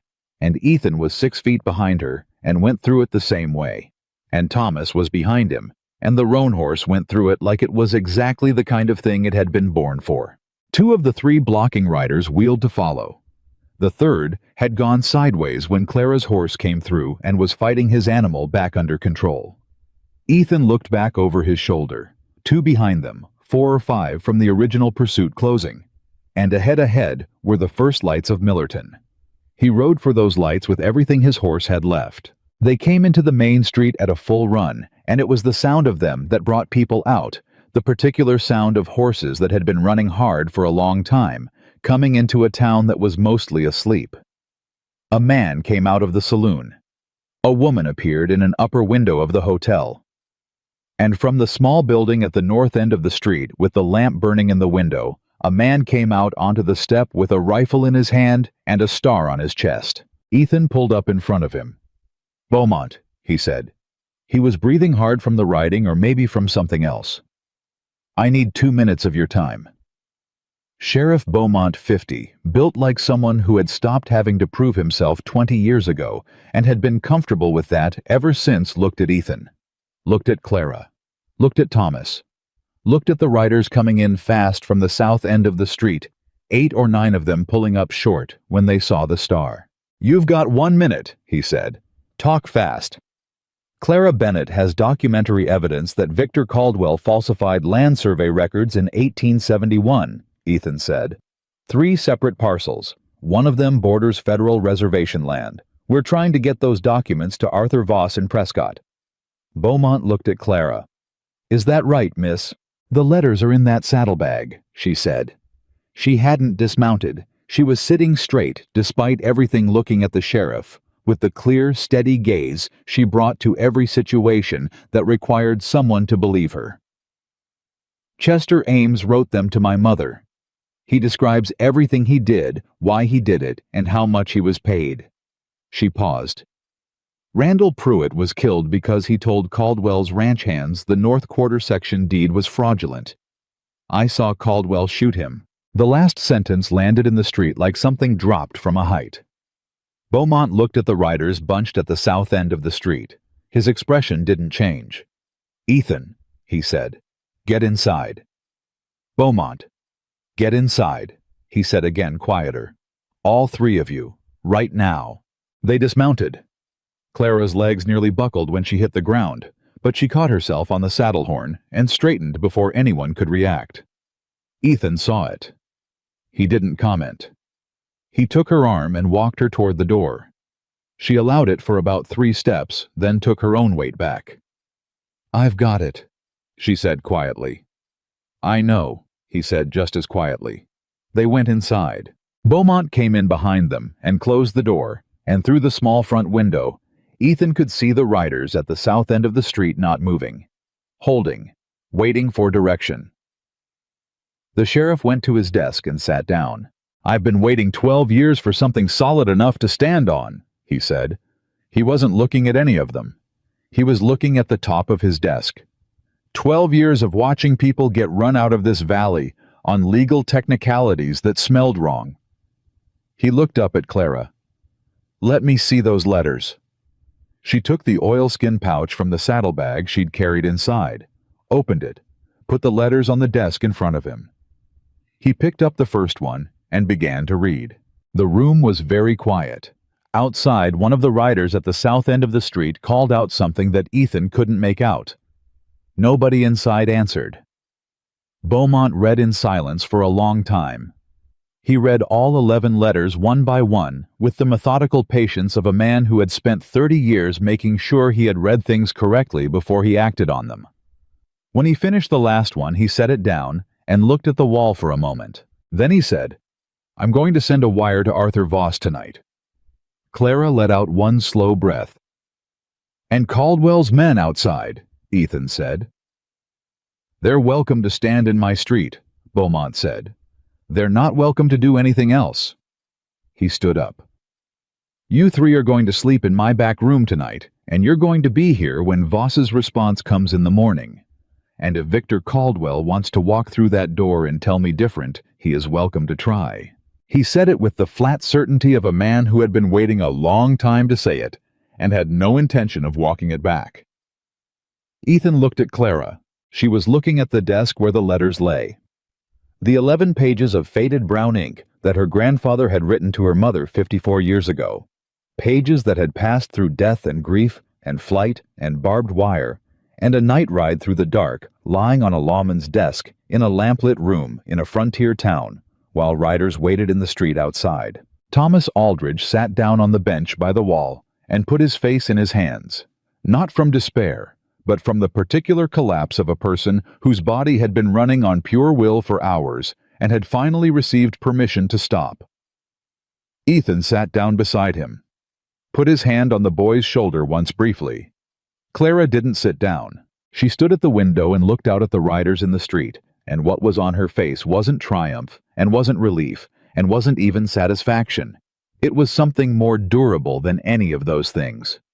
It was the look of a person who had known what they were carrying and had carried it all the way to where it needed to go, and was standing now in the moment between the carrying and whatever came next, neither celebrating nor grieving. Just present, just still. Outside, Victor Caldwell sat on his black horse at the south end of the street, and for the first time in 25 years, he did not know what came next. And that fact, that single, hard-won, irreversible fact, was the beginning of everything. Beaumont's wire went out at 11:47 that night. Ethan knew the exact time because he was sitting 3 feet from the telegraph operator when it went through, watching the man's hands on the key and listening to the clicks like they were a language he could read, which he could partially enough to confirm that what was being sent matched what Beaumont had written out on the paper beside the machine. He wasn't taking chances, not tonight. Clara was in the back room with Thomas, who had finally gone fully and completely unconscious on the narrow cot against the wall, sleeping the deep animal sleep of a boy who had ridden hard and done well and had nothing left to burn. Clara had sat beside him for a while and then moved to the chair by the door, and the last time Ethan had looked in on them, she was sitting upright in that chair with her arms folded and her eyes closed, and her expression in sleep the same careful, self-contained expression it wore when she was awake. As though even unconscious she was conserving something, keeping something in reserve. He'd covered her with the extra blanket from the shelf without waking her and gone back to the front room. Beaumont came in from outside around midnight and sat down heavily at his desk. "They're still out there," he said, not alarmed, just reporting. "How many?" "6 now. A few rode off about an hour ago." He looked at Ethan across the desk. "Caldwell's not with them anymore." Ethan went still. "When did he leave?" 40 minutes ago. Rode south." Beaumont looked at him steadily. "That concerns you." "It concerns me that I don't know what he's doing," Ethan said. "What are the options?" "He's going back to his ranch to wait and see what Voss's response looks like," Ethan said. "Or he's going somewhere to destroy something he doesn't want found." He paused. "Or he's going to Benson to talk to Douglas Farr." Beaumont leaned back in his chair. "The land office man. Farr's been on Caldwell's payroll for 11 years. If Caldwell thinks the letters are going to stand up, his next move is making sure the county records that could corroborate them don't." Ethan looked at him. "Is there any way to get a message to the county clerk's office in Benson tonight?" "Not tonight," Beaumont said. "First wire I can send to Benson is when their office opens at 7. Ethan looked at the wall. Martin Reese should be in Tombstone by now. He said half to himself, "If Hayes runs anything in the morning edition." "Who's Hayes, editor of the Tombstone Epitaph." Clara sent Martin with a second copy of her summary. "If Hayes prints it before Caldwell can reach Farr." He stopped, recalculated. "Tombstone's morning edition goes out at 6. Benson is 40 minutes from Tombstone by horse." Beaumont looked at him with the expression of a man following arithmetic he didn't entirely like the conclusion of. "So it's a question of whether Hayes decides to print tonight," he said. "It's a question of whether Martin gets there in time to make that decision possible," Ethan said. Neither of them said anything after that. There was nothing to say. The pieces were moving, and they were moving in the dark, and all you could do at a certain point was accept that some of it was out of your hands and hold steady on the part that wasn't. Beaumont made coffee. They drank it without talking. Around 1 in the morning, one of the 6 remaining riders outside came to the door and knocked, and Beaumont opened it, and the man said with the slightly deflated tone of someone delivering a message he'd been given, and had no personal stake in that Mr. Caldwell would like to speak with the sheriff at his earliest convenience in the morning. Tell Mr. Caldwell I'm available at 9, Beaumont said pleasantly, and that he's welcome to come to my office like anyone else. The writer went away. Ethan slept in the chair nearest the front window for 3 hours. It was the best 3 hours available, and he took them. He was up before 5. Clara was already up. He found her at the small table in the back room, with the lamp turned low, writing on a piece of paper she'd found somewhere. She looked up when he came in. "You should still be asleep," she said. "So should you." "I woke up thinking about Douglas Farr," she said. "So did I," he said. He sat down across from her. "What are you writing?" She slid the paper across. It was a list. Names, dates, amounts pulled from memory, organized with the clean precision of someone who had spent the last 2 weeks memorizing everything she could before she ran. "This is everything I remember from the county records Martin showed me," she said. "Farr's payments, the dates they correspond to the transactions they line up with. It's not the original documents, but it's a starting point for Voss." She looked at him. "If Caldwell gets to those records before Voss does, this is the next best thing." He looked at the list. It was detailed. More detailed than he'd expected from memory from a woman who had been running for a week and wounded for most of it. "You wrote this from memory," he said. "I've been over it in my head about 400 times since I left Benson," she said. "At a certain point, it just stays." He looked up at her. "Clara," he said, "when this is over—" He stopped. She was looking at him with an expression that said she was listening, and also that she knew this was not an easy thing he was about to say, and that she would give it the time it needed. "When this is over," he said again, "what do you intend to do?" She considered the question with the seriousness it deserved. "I have no boarding house to go back to," she said. "I have no employment with a man who is going to spend the next several months being investigated by federal land examiners. I have—" She paused. "I have my mother's letters, and the clothes I'm wearing, and a horse I borrowed from a stable in Benson that I would like to return before the owner decides I stole it." She looked at him. "Beyond that, I haven't thought that far. You could stay," he said. The words were out before he'd completely decided to say them. He didn't take them back. She looked at him. "At the ranch," she said carefully. "At the ranch," he said. "To start." He held her gaze. "I'm not making a declaration. I'm making a practical offer. I have a spare room, I have more work than one person can manage, and you have nowhere else to go at the moment." He paused. "The rest of it can figure itself out." She was quiet for a long moment. "You are an extremely practical man," she said finally. "I've been told that." "Is that all this is?" she said. "Practical?" He looked at her steadily. "No," he said. "But I'm not going to say more than that until we're on the other side of what's coming today. Because today is going to require all of us to think clearly. And I find that harder to do when I'm thinking about something else at the same time." Something shifted in her expression. Not quite a smile. The particular warmth that lived just behind a smile before the decision to show it was made. "All right," she said. "Ask me again on the other side." "I will," he said. Thomas woke up at 5:30 and ate everything that was available in Beaumont's back room, which was not much, but which he addressed with the focused enthusiasm of someone who had missed several meals and intended to make structural corrections. Beaumont came in at 6 with news that the wire to Benson had gone out. He'd had his deputy ride to the telegraph office at 5 to get it sent before regular hours, and that he'd also sent a second wire directly to the federal land office in Prescott flagged urgent. At 6:45, the door of the sheriff's office opened, and a man walked in, who was not Victor Caldwell. He was medium height, 50 or so, with a coat that had seen better decades, and a hat that was pushed back on his head at the angle of a man who had ridden a long way very fast and had stopped caring about his appearance somewhere around the 3rd hour. He had a leather satchel under one arm, and a look on his face like a man who was annoyed at being inconvenienced and also in his element, and knew it. He looked at Beaumont. "Arthur Voss," he said. "Territorial Land Examiner. I got your wire at 11 o'clock last night. I rode from Prescott." He looked around the room. "Which one of you is Clara Bennett?" Clara stood up from the table. Voss looked at her for a moment, with the assessing look of a man who spent his professional life deciding whether documents and people were credible. "The letters," he said. She put the oilskin pouch on the table. He sat down, opened it, and began to read.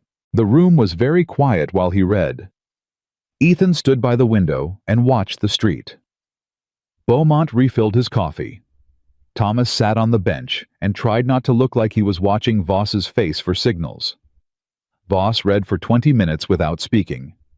Then he set the 9th letter down, the one about the reservation boundary, and looked at Clara with an expression that had changed from the professional assessment he'd walked in with to something considerably more weighted. "Miss Bennet," he said, "are you prepared to provide sworn testimony about what you witnessed regarding Randall Pruitt?" "Yes," she said, without hesitation. "You understand that testifying against Victor Caldwell in this territory will require more courage than most people possess." "I understand that," she said. "I've been practicing." Voss looked at her for a moment. Then he looked at Ethan. "Walker," he said. "I remember you. Survey office. 79 or 80. 1880, Ethan said. "I told you the Caldwell North section numbers didn't match the original records." "You did," Voss said. "I told you I needed documentation." "Yes," Ethan said. "You did." Voss looked back at the letters on the table. "Well," he said with the dry understatement of a man who had spent 40 years understating things, "now you have documentation." He picked up the 9th letter again. At 8:15, the door opened again. It was Martin Rees. He was dusty and exhausted, and had clearly also ridden through the night, and he had a newspaper folded under his arm. He looked at Clara first across the room with the same pure relief he'd shown in Ethan's kitchen 2 days ago, the look of someone who had sent another person into danger and was still not accustomed to the weight of that. "Hayes ran it," he said. He put the newspaper on the table. "Front page below the fold. He wanted above the fold, but I talked him down to below because above felt like we were overcommitting before Voss had seen the letters." He looked at Voss. "No offense." "None taken," Voss said, without looking up from what he was reading. Ethan picked up the newspaper. The headline read, "Land fraud alleged in Yavapai County documents suggest falsified surveys dating to territorial expansion era." It was careful language. Careful and specific, and enough. He set the paper down and looked at Martin. "You rode through the night," he said. "Yes, sir." "Did you sleep at all before you rode?" "I slept on the horse for about an hour," Martin said. "The horse didn't seem to mind." Clara made a sound that was almost a laugh. She stopped it, but not quite fast enough. Martin looked at her. "What?" "Nothing," she said. "Sit down. Eat something if there's anything left." There wasn't anything left because Thomas had addressed that situation comprehensively, but Martin sat down anyway. At 8:55, Victor Caldwell walked through the door. He came alone, which was the first thing that registered, and which registered as significant. He'd left his riders outside. Ethan could see them through the window, 5 men waiting at the south end of the street, and he'd come in alone, and the fact that he'd made that choice said something about what he believed the situation to be. He believed it was still manageable. He still believed he could talk his way through it. He stopped when he saw Voss. For just a moment, 1/2 second of pure unguarded calculation, something moved through his face. Then it was gone, replaced by the expression Ethan had seen at his gate. The ease, the confidence of a man who had never run out of options. "Arthur," he said. "Victor," Voss said. He didn't look up from the letter he was reading. "I wasn't aware you were in the area." "I rode through the night," Voss said. "I've had an interesting few hours." Caldwell looked at the letters spread on the table. He looked at Clara. He looked at Ethan. His expression didn't change, but his hands did. His right hand hanging at his side closed slowly into a fist, and then opened again. Ethan tracked it without appearing to. "There are 2 sides to every story," Caldwell said. His voice was still easy, still measured. "I'd like the opportunity to be heard." "You'll have that opportunity," Voss said. "In Prescott, under oath." He set down the letter. In the meantime, I'm placing the Caldwell Ranch land deed under federal review effective immediately. The North Quarter section, the eastern parcel, and the reservation boundary survey will all be re-examined by my office." He looked up at Caldwell for the first time. "I'm also asking Sheriff Beaumont to hold you available for questioning regarding the death of Randall Pruitt." Caldwell's jaw tightened. It was the first crack. Small, controlled, but it was there. "On the basis of one woman's word," he said. "On the basis of 11 letters, a witness statement corroborating financial records provided by a county clerk's employee, and a newspaper article currently circulating in Tombstone," Voss said. "But yes, her word is also part of it." He looked at Caldwell steadily. "And her word is fairly compelling, Victor. She's been consistent under a remarkable amount of pressure." Caldwell looked at Clara, and Clara looked back at him. She didn't look away. She didn't flinch. She stood in the middle of that room, 5'4", 25 years old, one boot missing when she'd arrived, and still wearing a dress that had gone through a barbed wire fence, and she looked at the most powerful man in the valley with the direct, unflinching gaze of a person who had decided sometime in the last week that she was not going to let herself be smaller than she was in front of him. Not 1 inch smaller. "Miss Bennett," Caldwell said quietly. His voice had changed. The ease was gone. What replaced it was not quite a threat. He was too intelligent for an explicit threat in front of Voss and Beaumont, but it was the near cousin of one. "You are making an enemy of the wrong man." "No," she said. "I'm making a record of the right one." The room was very still. Then Beaumont stood up. "Victor," he said, "I need you to come with me."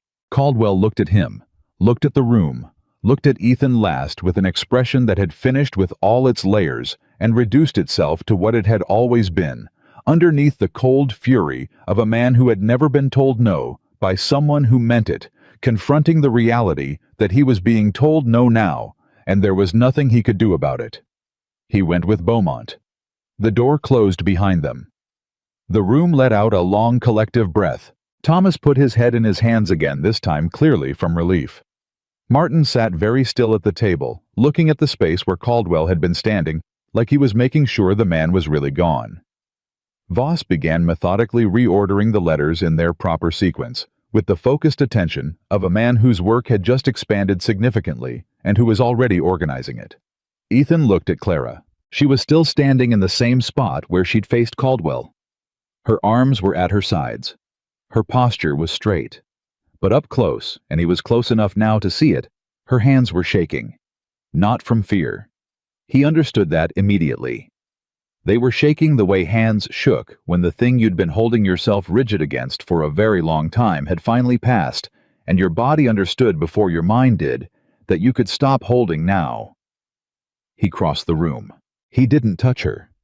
Just came and stood beside her close enough that she could feel the proximity of it. She didn't move away. After a moment she said very quietly, so only he could hear it, "It's not over." "No," he said. "Not yet. There'll be a hearing, testimony, months of it probably." "Yes. He has lawyers and money and 15 years of favors owed to him by half the territory." "He does," Ethan said. "And you have 11 letters written in a dead man's hand that say exactly what he paid to have done. And a federal land examiner who rode through the night to read them." He paused. "And a newspaper article in Tombstone." She was quiet for a moment. "And you," she said. He looked at her.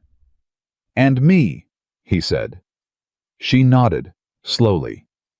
The way you nodded when you were integrating something that mattered. The shaking in her hands had mostly stopped. At 10 o'clock, something happened that none of them had anticipated. The door of the sheriff's office opened and a woman walked in.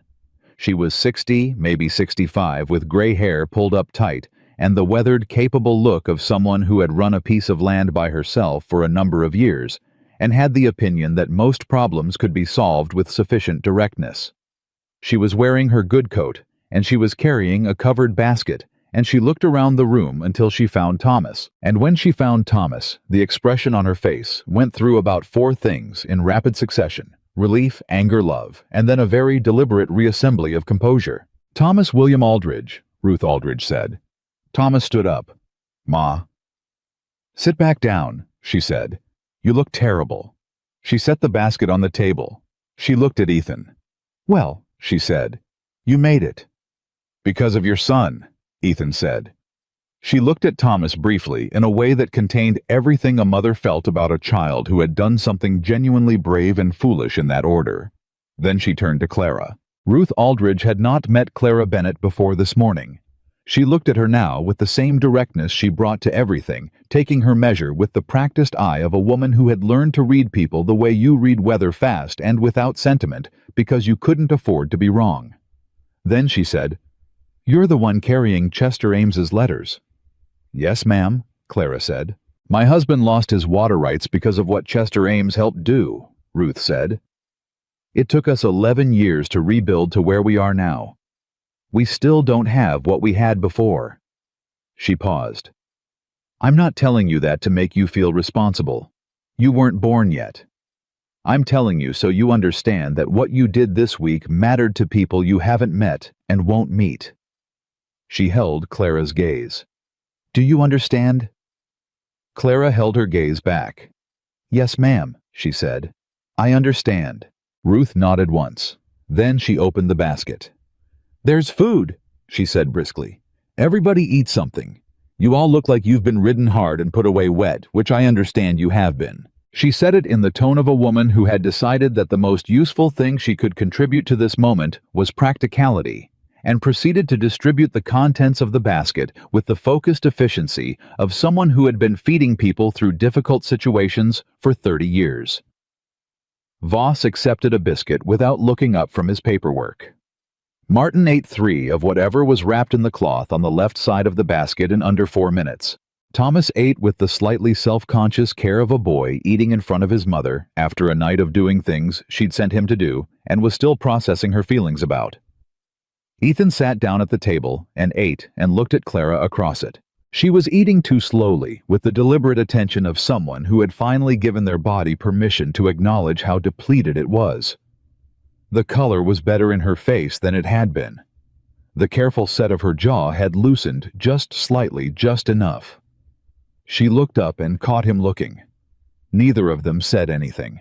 The morning moved on. Beaumont came back and reported that Caldwell was being held for questioning and had sent for his lawyer from Tucson, which was expected and which didn't change anything material. The Federal Review was already in motion. Voss had written 3 letters in the past hour and dispatched Beaumont's deputy with them to the telegraph office. A second examiner would be writing from Prescott by afternoon. The county records in Benson were being sealed pending investigation.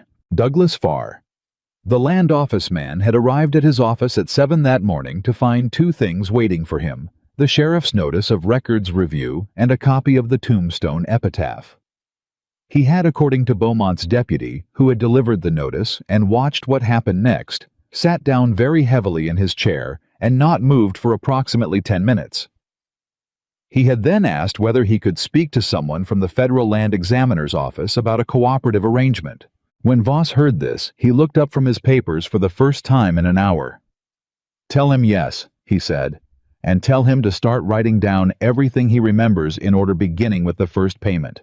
By noon, the nature of the situation had shifted in a way that Ethan recognized from his years in the survey office, the shift that happened when something that had been a crisis became a process. The acute danger was past. What remained was slower and harder in different ways. Testimony hearings, legal proceedings that would take months to resolve. Caldwell would fight it. He had the means to fight it hard. But he was fighting now from a position of exposure rather than concealment, and that was a different fight entirely. Clara understood this. Ethan could see her understanding it, the adjustment of her thinking from the short-range, survival-focused clarity of the past week to the longer horizon that stretched out from here. He found her in the afternoon, standing at the small window of Beaumont's back room, looking at nothing in particular, with the look of someone whose mind was somewhere else. You should rest, he said. I've been resting, she said. I'm tired of resting. You have a wound in your side that I stitched in a kitchen with lamplight and river whiskey, he said. Rest some more. She almost smiled. River whiskey. Best I had. She turned from the window. Ethan, she said, what you said this morning, about the ranch. He waited. I'm going to need time, she said, to figure out who I am on the other side of this. I've been carrying those letters in my head for 6 weeks since before my mother died, and I don't entirely know what's left when you put down something you've been carrying that long. She looked at him steadily. I want you to understand that before you say anything else. I understand it, he said. And you're still asking. I'm still asking, he said, however long the other side takes. She looked at him for a long moment. You're a very patient man, she said, for someone who claims to have spent 10 years avoiding people. I've had a great deal of practice being patient with things I couldn't rush, he said. Land doesn't respond well to rushing. Neither do horses. Am I being compared to a horse? You're being compared to something worth being patient about, he said. That's all. The almost smile became an actual one. Brief, controlled, but real. Ask me in a month, she said. I will, he said. He went back to the front room. Through the window, he could see the street. The 5 riders who'd been waiting at the south end were gone now. The street was quiet. Ordinary. The particular ordinary of a place that didn't yet know the thing that had changed inside the sheriff's office this morning, but would know it soon, when the tombstone paper made the rounds and the wire service picked it up, and the story of 11 letters and a dead surveyor and a woman who had come through a barbed wire fence began to move through the territory, the way stories moved when they were true. Martin was asleep on the bench finally, with his head at an angle that was going to give him a sore neck and wouldn't bother him in the slightest. Thomas was outside with the horses doing something useful, because he was the kind of boy who needed to be doing something useful, or he started to fidget. Voss was still at the desk, writing in his precise, economical hand, building the case from the inside out, the way careful men built things. And in the back room, Clara Bennett sat down on the narrow cot and closed her eyes. Not from exhaustion, or not only, from something more like the particular quiet that came when you had done the thing you came to do, and the world had received it, and all that remained was the breathing. Outside in the street, a man on horseback rode past heading north. He glanced at the sheriff's office as he went by. Just a look. The casual look of a man passing through who notices things. He rode on. He was carrying a copy of the wire Voss had sent to Prescott with the seal broken and resealed with a different wax, because Douglas Farr had sent word to Caldwell's lawyer in Tucson 45 minutes before he'd sat down to write his cooperative statement. And Caldwell's lawyer had already sent a man to find the one person none of them had thought about. The one person who had been in that boarding house the night Randall Pruitt was shot. The one person who had seen exactly what Clara had seen, and who had disappeared the following morning without a word. Ethan saw the rider leave, but he didn't know what it meant yet.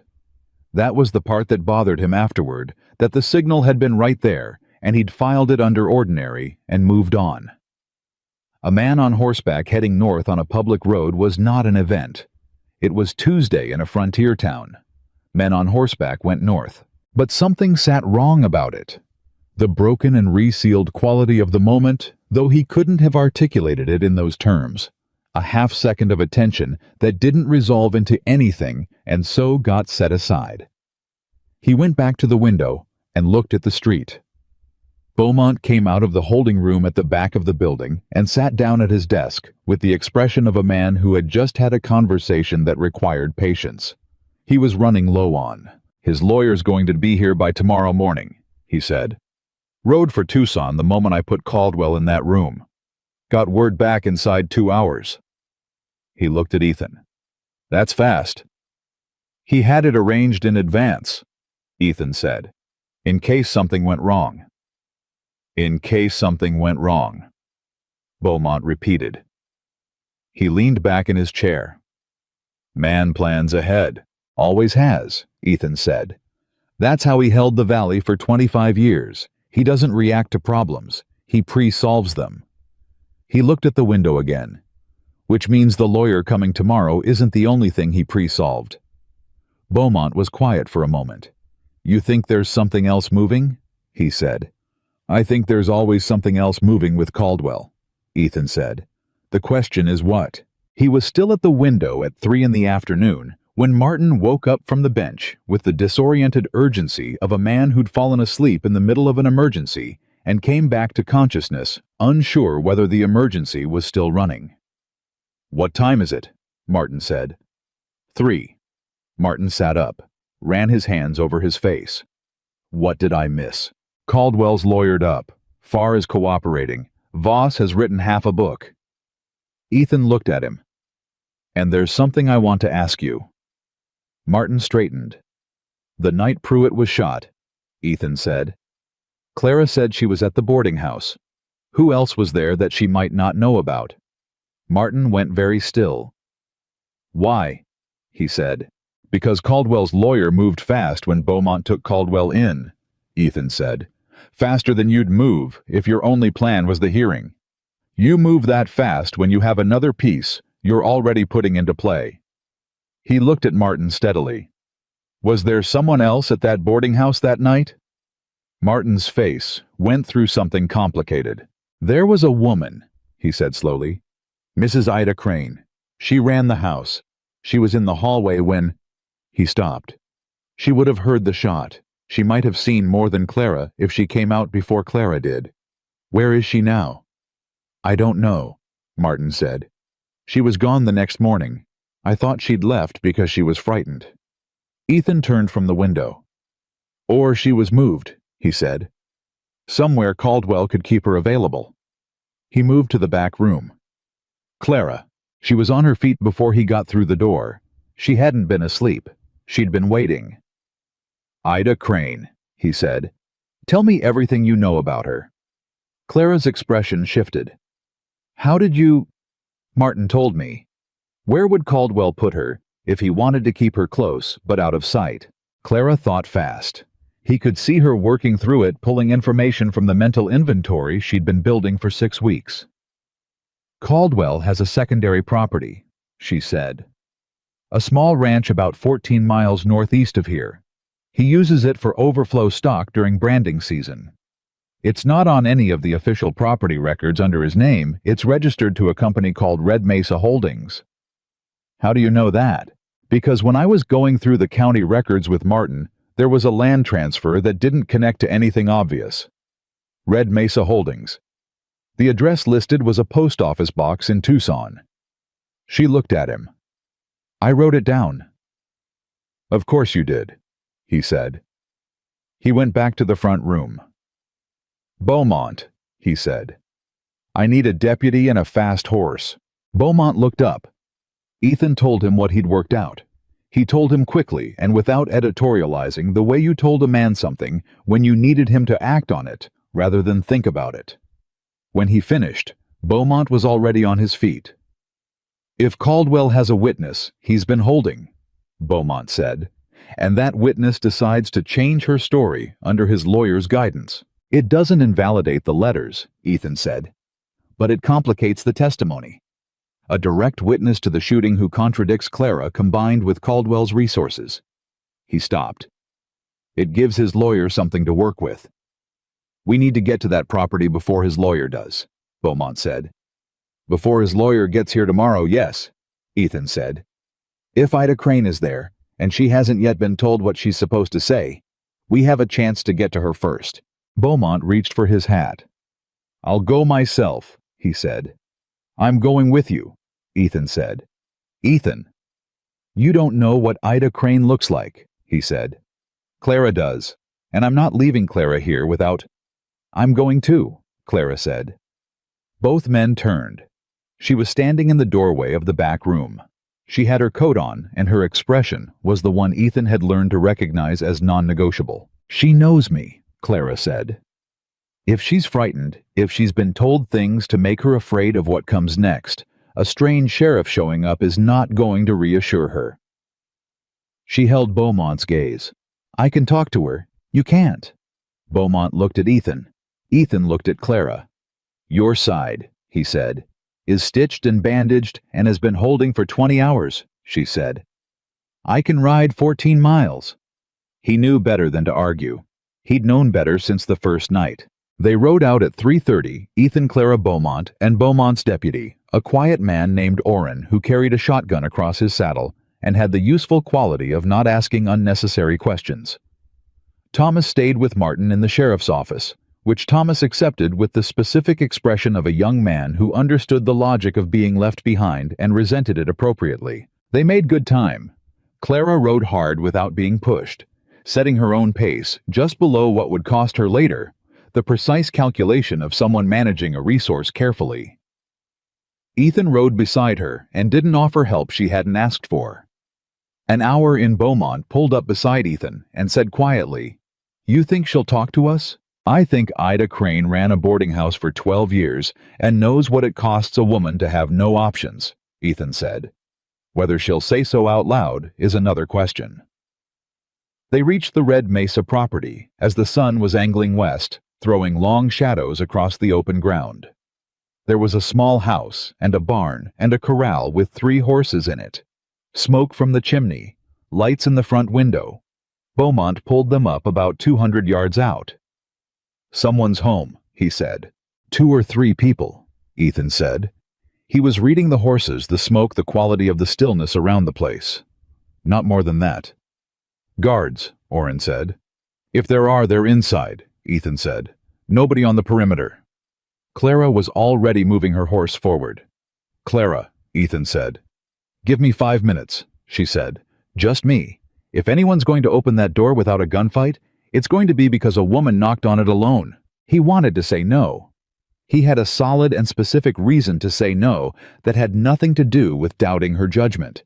He recognized that the reason was personal rather than tactical, which meant it wasn't a valid operational objection, which meant he had to let it go. "5 minutes," he said. "Then we come regardless." She nodded and rode forward. He watched her cross the open ground alone. He tracked her all the way to the door.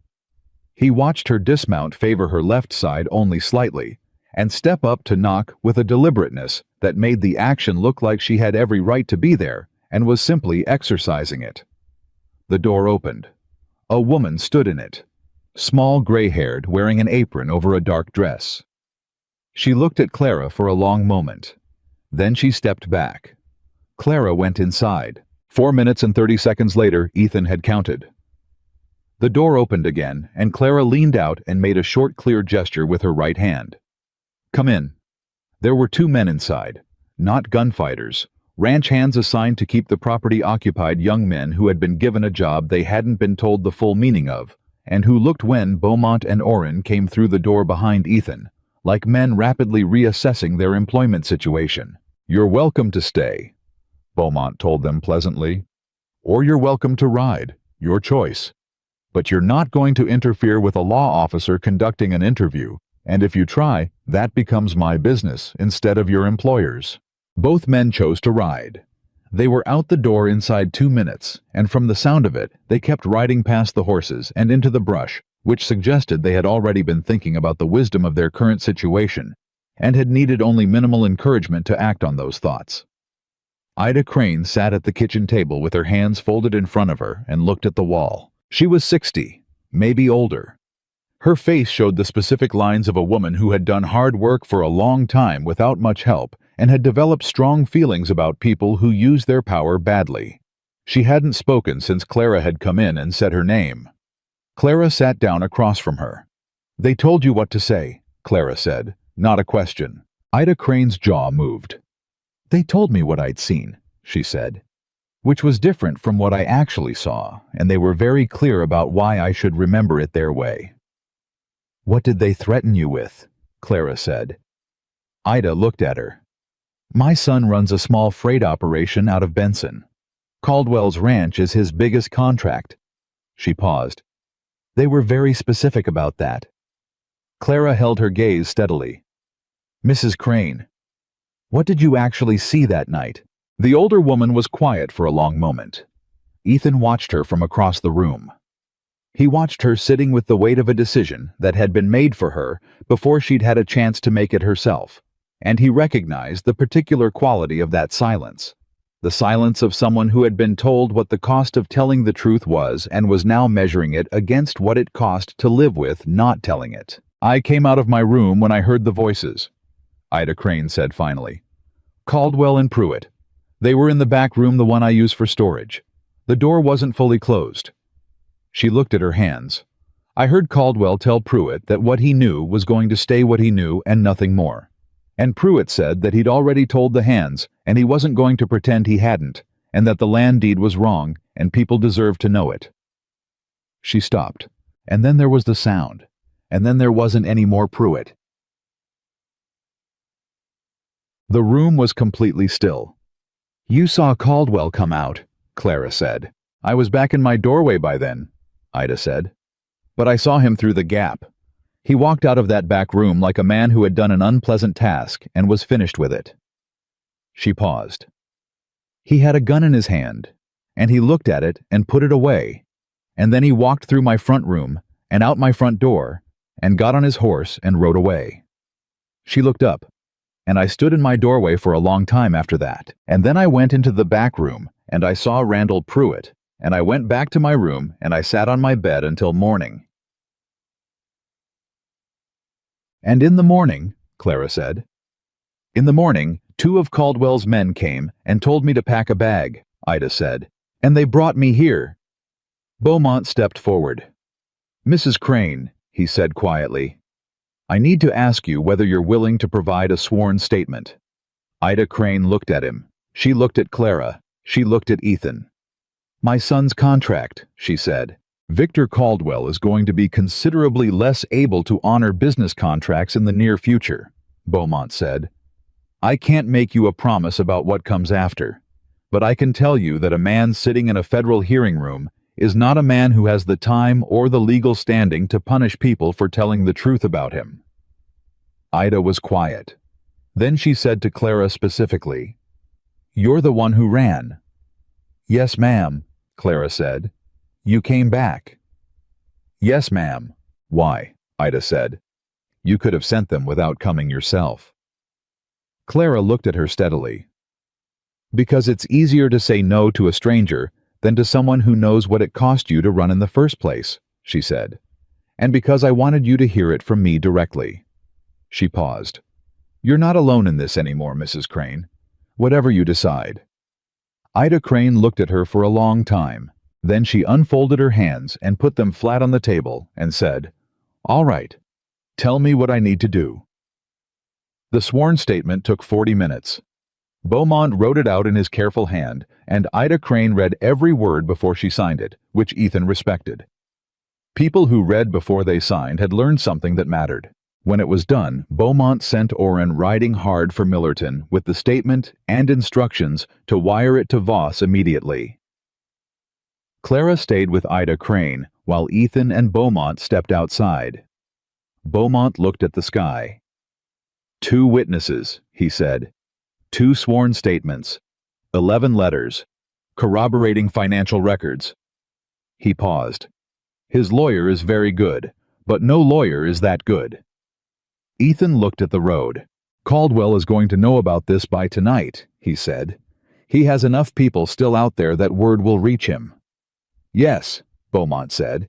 And when it does, he's going to have a choice. Run or stand, Ethan said. What do you think he'll do? Ethan thought about Victor Caldwell on his black horse at the gate with 8 men behind him and the complete confidence of a man who had never run out of options.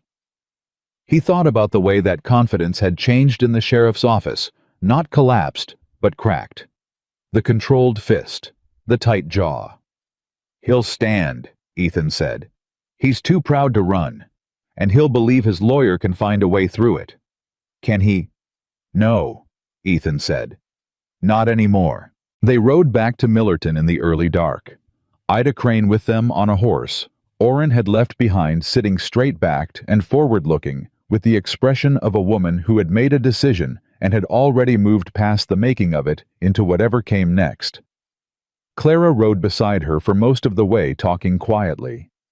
Ethan rode ahead and let them talk because some conversations needed room that didn't include men, and he understood that. When they came into Millerton, there were more lights in the street than there had been that morning. People had talked. The tombstone paper had reached the town via the afternoon rider, and the story had done what true stories did when they were specific and local and involved people whose names everyone recognized. It had moved through the town the way water moved through dry ground fast, and leaving something behind it changed. People were in the street, not a crowd exactly, but enough. A man outside the general store who watched them ride in and nodded at Beaumont with an expression that said he'd been waiting to do that for a long time. A woman on the hotel porch who looked at Clara and then looked at the others and then looked back at Clara with the specific look of a person revising their understanding of something. Thomas came out of the sheriff's office at a run when he heard the horses. He saw Ethan first, then Clara, then Ida Crane, and the sequence of his face reading those three things was something Ethan was going to remember for a while. The boy had been sitting inside for 4 hours, not knowing what was happening, and the relief that came off him now was as honest and uncomplicated as anything Ethan had seen in years. "You got her," Thomas said. "Mrs. Crane made her own decision," Clara said, dismounting. "We just asked the question." Martin came out behind Thomas and stopped when he saw Ida Crane. He looked at her with the careful look of a man who spent his days reading documents and understanding what they meant, and had just been handed a piece of information that reorganized other things. "She was there," he said. "Not to anyone in particular." "She was there," Ethan said. Martin looked at the sky and let out a breath that was not quite a word. Inside Voss read Ida Crane's statement, standing at the desk, holding it with both hands. Reading it twice, the way he'd read the letters methodically without expression, letting the document be what it was, rather than what he wanted it to be. When he finished, he set it down. "This is sufficient," he said. "Between Miss Bennett's testimony, Mrs. Crane's statement, and the documentary evidence, we have a case that will survive legal challenge." He looked at Clara. "His lawyer will attempt to attack your credibility and Mrs. Crane's. That will be unpleasant. You should be prepared for unpleasant." "I've been prepared for unpleasant for 6 weeks," Clara said. "I'm getting better at it." Voss almost smiled. It was a very small almost. "The hearing in Prescott will be within 30 days, he said. "I'd like both of you available." He looked at Ethan. "And you. Your survey office experience and your history with the Caldwell land records will be relevant." "I'll be there," Ethan said. What happened over the following weeks moved, the way legal processes moved, not fast, but with the accumulating weight of things that could not be stopped. The hearing was set. Caldwell's lawyer filed 3 motions to delay and 2 to suppress. Voss denied all 5 with a precision that suggested he had been anticipating exactly those motions and had prepared his responses in advance. Douglas Farr's cooperative statement filled 11 pages and named names that people in the territory had suspected for years without being able to prove. The Red Mesa Holdings property was seized pending review. The North Quarter section deed was suspended. The Eastern Parcel Survey was formally voided and referred to the federal office handling reservation boundary disputes. The tombstone epitaph ran a follow-up piece, and then a third piece, and Martin Reese was mentioned by name in both. He came into Ethan's kitchen one evening 3 weeks after Millerton with a letter from Hayes offering him a position as a research correspondent, and he held the letter in both hands the way you held things you weren't yet sure were real. "Take it," Clara said without looking up from what she was writing. "It doesn't pay much," Martin said. "More than you're making hiding documents in a Bible at the county clerk's office," she said. He took it. Thomas Aldridge went home to his mother the morning after Millerton on a horse that was well rested, and with a story he was going to be telling for the rest of his life.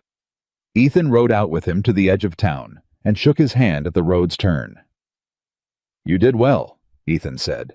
Thomas looked at him with the particular dignity of a 16-year-old who had been told something real by someone who meant it. "Thank you for letting me help," he said. "Sir." He rode east. Ethan watched him until he was out of sight. Then he turned his horse back toward the ranch. Clara was already there when he arrived. She'd ridden ahead, which he'd told her not to do, and she'd done anyway, which was consistent. She was in the kitchen with the lamp lit, and something on the stove that smelled considerably better than anything he'd produced there in the previous 14 months. He came in and hung his coat and sat down at the table. She put a cup in front of him and sat down across from him. They were quiet for a while.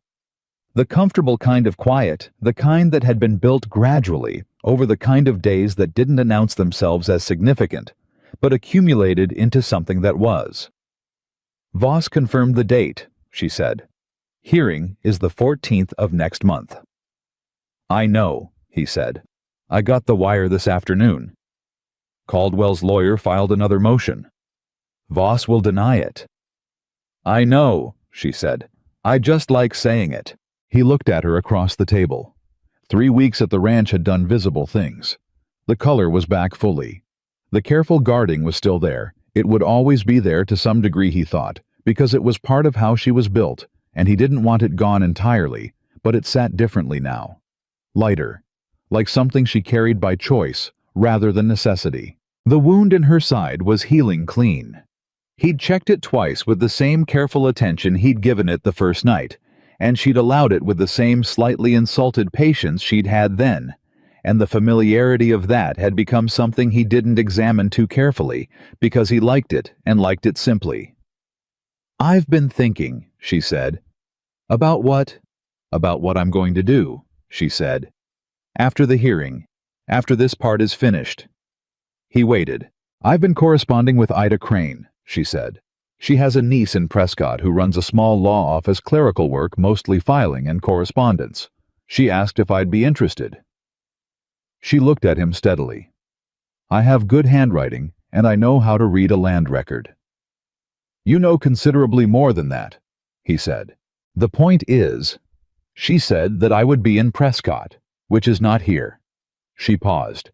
"And you asked me a question 3 weeks ago, and I told you to ask me again.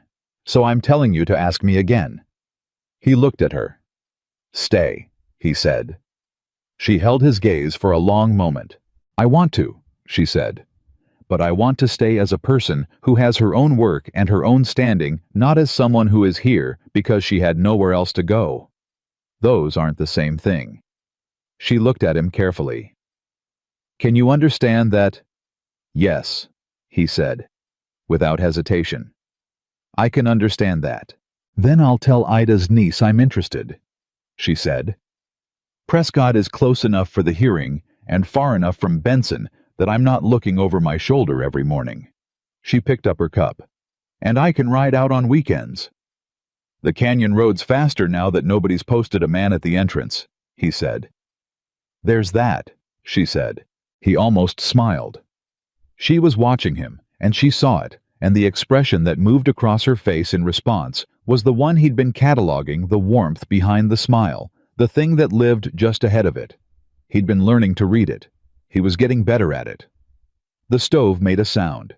She got up to attend to it with the unself-conscious ease of a person who had started to move through a space like it was partly hers. Outside, the evening was doing what evenings did on the frontier, going wide and dark and full of stars, indifferent to the specific human arrangements happening underneath it, and also somehow, because of its vastness, making those arrangements feel more, rather than less significant, more worth protecting, more worth having done the hard thing to get to. Ethan sat at the table and drank his coffee. He thought about Frank Devlin, who had asked the right questions and hadn't had anyone to ride with him when it mattered. He thought about Martin Reese's father, who had watched his land dry up because a line was drawn wrong, and no one with the standing to do anything about it had done it. He thought about 14 months of not speaking to anyone and telling himself that was discipline rather than running. He thought about a woman hitting the dirt at his gate and looking up at him with the specific eyes of someone who had decided not to let fear make her choices. He didn't regret any of the days that had brought him to this kitchen, to this table, to this cup of coffee, and the sound of someone else moving around the room with purpose and presence, and the particular alive quality of a person who was entirely themselves. He regretted the years that had come before, but not the days since. Clara set a plate in front of him and sat down. "Eat," she said. "You look like you're thinking too hard." "I was," he said. "What about—" He looked at her. "About how I spent 4 years doing nothing for no good reason," he said. "And then you showed up at my gate, and I had 12 hours to undo it." She looked at him steadily. "You didn't undo it," she said. "You did something new. That's different." "Is it the thing you did 4 years ago that's done?" she said. "You can't change it. The thing you did when you opened that gate that's also done.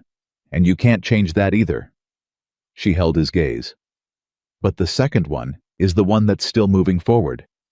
So that's the one worth thinking about." He looked at her for a long moment. "You're very clear about things," he said. "I've had 6 weeks of running for my life to clarify my thinking," she said. "It's a useful experience that way." He picked up his fork. They ate in the comfortable quiet that had become the sound of the ranch at this hour. The horses settling in the barn, the stove ticking as it cooled at the edges, the particular deep stillness of land that had been worked and cared for and was resting now. The hearing would come. Caldwell would stand in a federal room and answer for 25 years of it, and his lawyer would be good, and Voss would be better, and Clara would sit across from the most powerful man in the valley and look at him with those clear, unflinching eyes and tell a federal examiner exactly what she had seen. And the letters would be entered into evidence, and Ida Crane would say what she'd been afraid to say, and Douglas Farr would say what he'd been hiding for 11 years. And none of it would be clean or fast or simple, because truth rarely arrived clean. But it would arrive. That was what the past 3 weeks had clarified for Ethan Walker, the thing he'd been missing in the 4 years of careful self-protective quiet. It wasn't that doing the right thing was easy or safe or guaranteed. It wasn't that the good side always won cleanly. It was that the truth, once it was moving, had a particular quality to it. A forward momentum that was different from other things. Once it was in motion, once it had been carried through barbed wire and dark roads and a night ride through the mountains and 11 letters in a dead man's hand, it didn't stop easily. It didn't stop at all. 2 months later, Victor Caldwell stood in a federal hearing room in Prescott and heard Arthur Voss describe in the precise and economical language of a man who had been doing this for 40 years the exact dimensions of what he had built and how he had built it. He stood there, and he listened, and he did not look at Clara Bennett, who was sitting 12 feet to his left. But Clara looked at him. She looked at him with the clear, forward-facing gaze of a woman who had carried her grandfather's letters through everything the territory could throw at her and had put them exactly where they needed to go. She looked at him without anger and without satisfaction and without any of the smaller emotions that might have made the moment feel personal. She looked at him the way you looked at something that was finished. When the examiner read the finding fraudulent survey, voided deeds federal seizure of the properties in dispute referral of the Pruitt matter to the territorial court. Caldwell's lawyer put one hand briefly on his client's arm. Caldwell didn't move. Outside the hearing room in the corridor, Clara sat on a bench and looked at the floor for a while. Not from exhaustion, just from the need to be still for a moment with the weight of something that had been carried and was now set down. Ethan sat beside her. He didn't say anything. After a while, she said, "My mother would have been glad." "Yes," he said. "Chester Ames was not a good man," she said. "But my mother was. And she spent 30 years knowing what her father had done and not knowing what to do about it." She paused. "She gave me the letters because she thought I would know." "She was right," he said. Clara looked at the floor a moment more. Then she looked up. "Ask me again," she said. He turned to look at her. "Stay," he said. She looked at him with those clear, direct eyes. "Yes," she said. Simply, finally, without qualification. He didn't say anything after that. Neither did she. They sat in the corridor of a federal building in Prescott, and outside the door of the hearing room, the legal machinery of the territory was already beginning the slow work of undoing 25 years of a crooked line. And in Millerton, a man nodded at a star on a sheriff's chest, with an expression of something that was close to hope, and in Tombstone, a young man was learning to write sentences that told the truth about things, and on a small ranch 14 miles east of a canyon road, 2 horses stood in a barn, and the kitchen lamp was dark because nobody was home yet. But they were coming. That was the thing about the frontier. Ethan had learned. The thing it took some people a lifetime to understand, and some people a crisis to see clearly. It didn't forgive you for what you'd failed to do, but it didn't close the door on what you could still do either. It just kept going wide and indifferent and full of possibility the way land did. And the people who were worth anything got up in the morning and rode out into it, not because it was safe, not because they were certain, but because the alternative, the long, quiet, self-protective silence of a man sitting alone in a house with the door closed, was not actually living at all. It was just waiting to die in comfort. And Ethan Walker had decided sometime between the moment a woman hit the dirt at his gate and the moment she said yes in a federal corridor that he was done with that particular kind of comfort. The canyon road home took 2 hours at an easy pace. They rode it together as the sun went west and the land opened up the way it did on the frontier, when you stopped rushing through it and let it be what it was. They didn't talk much. They didn't need to.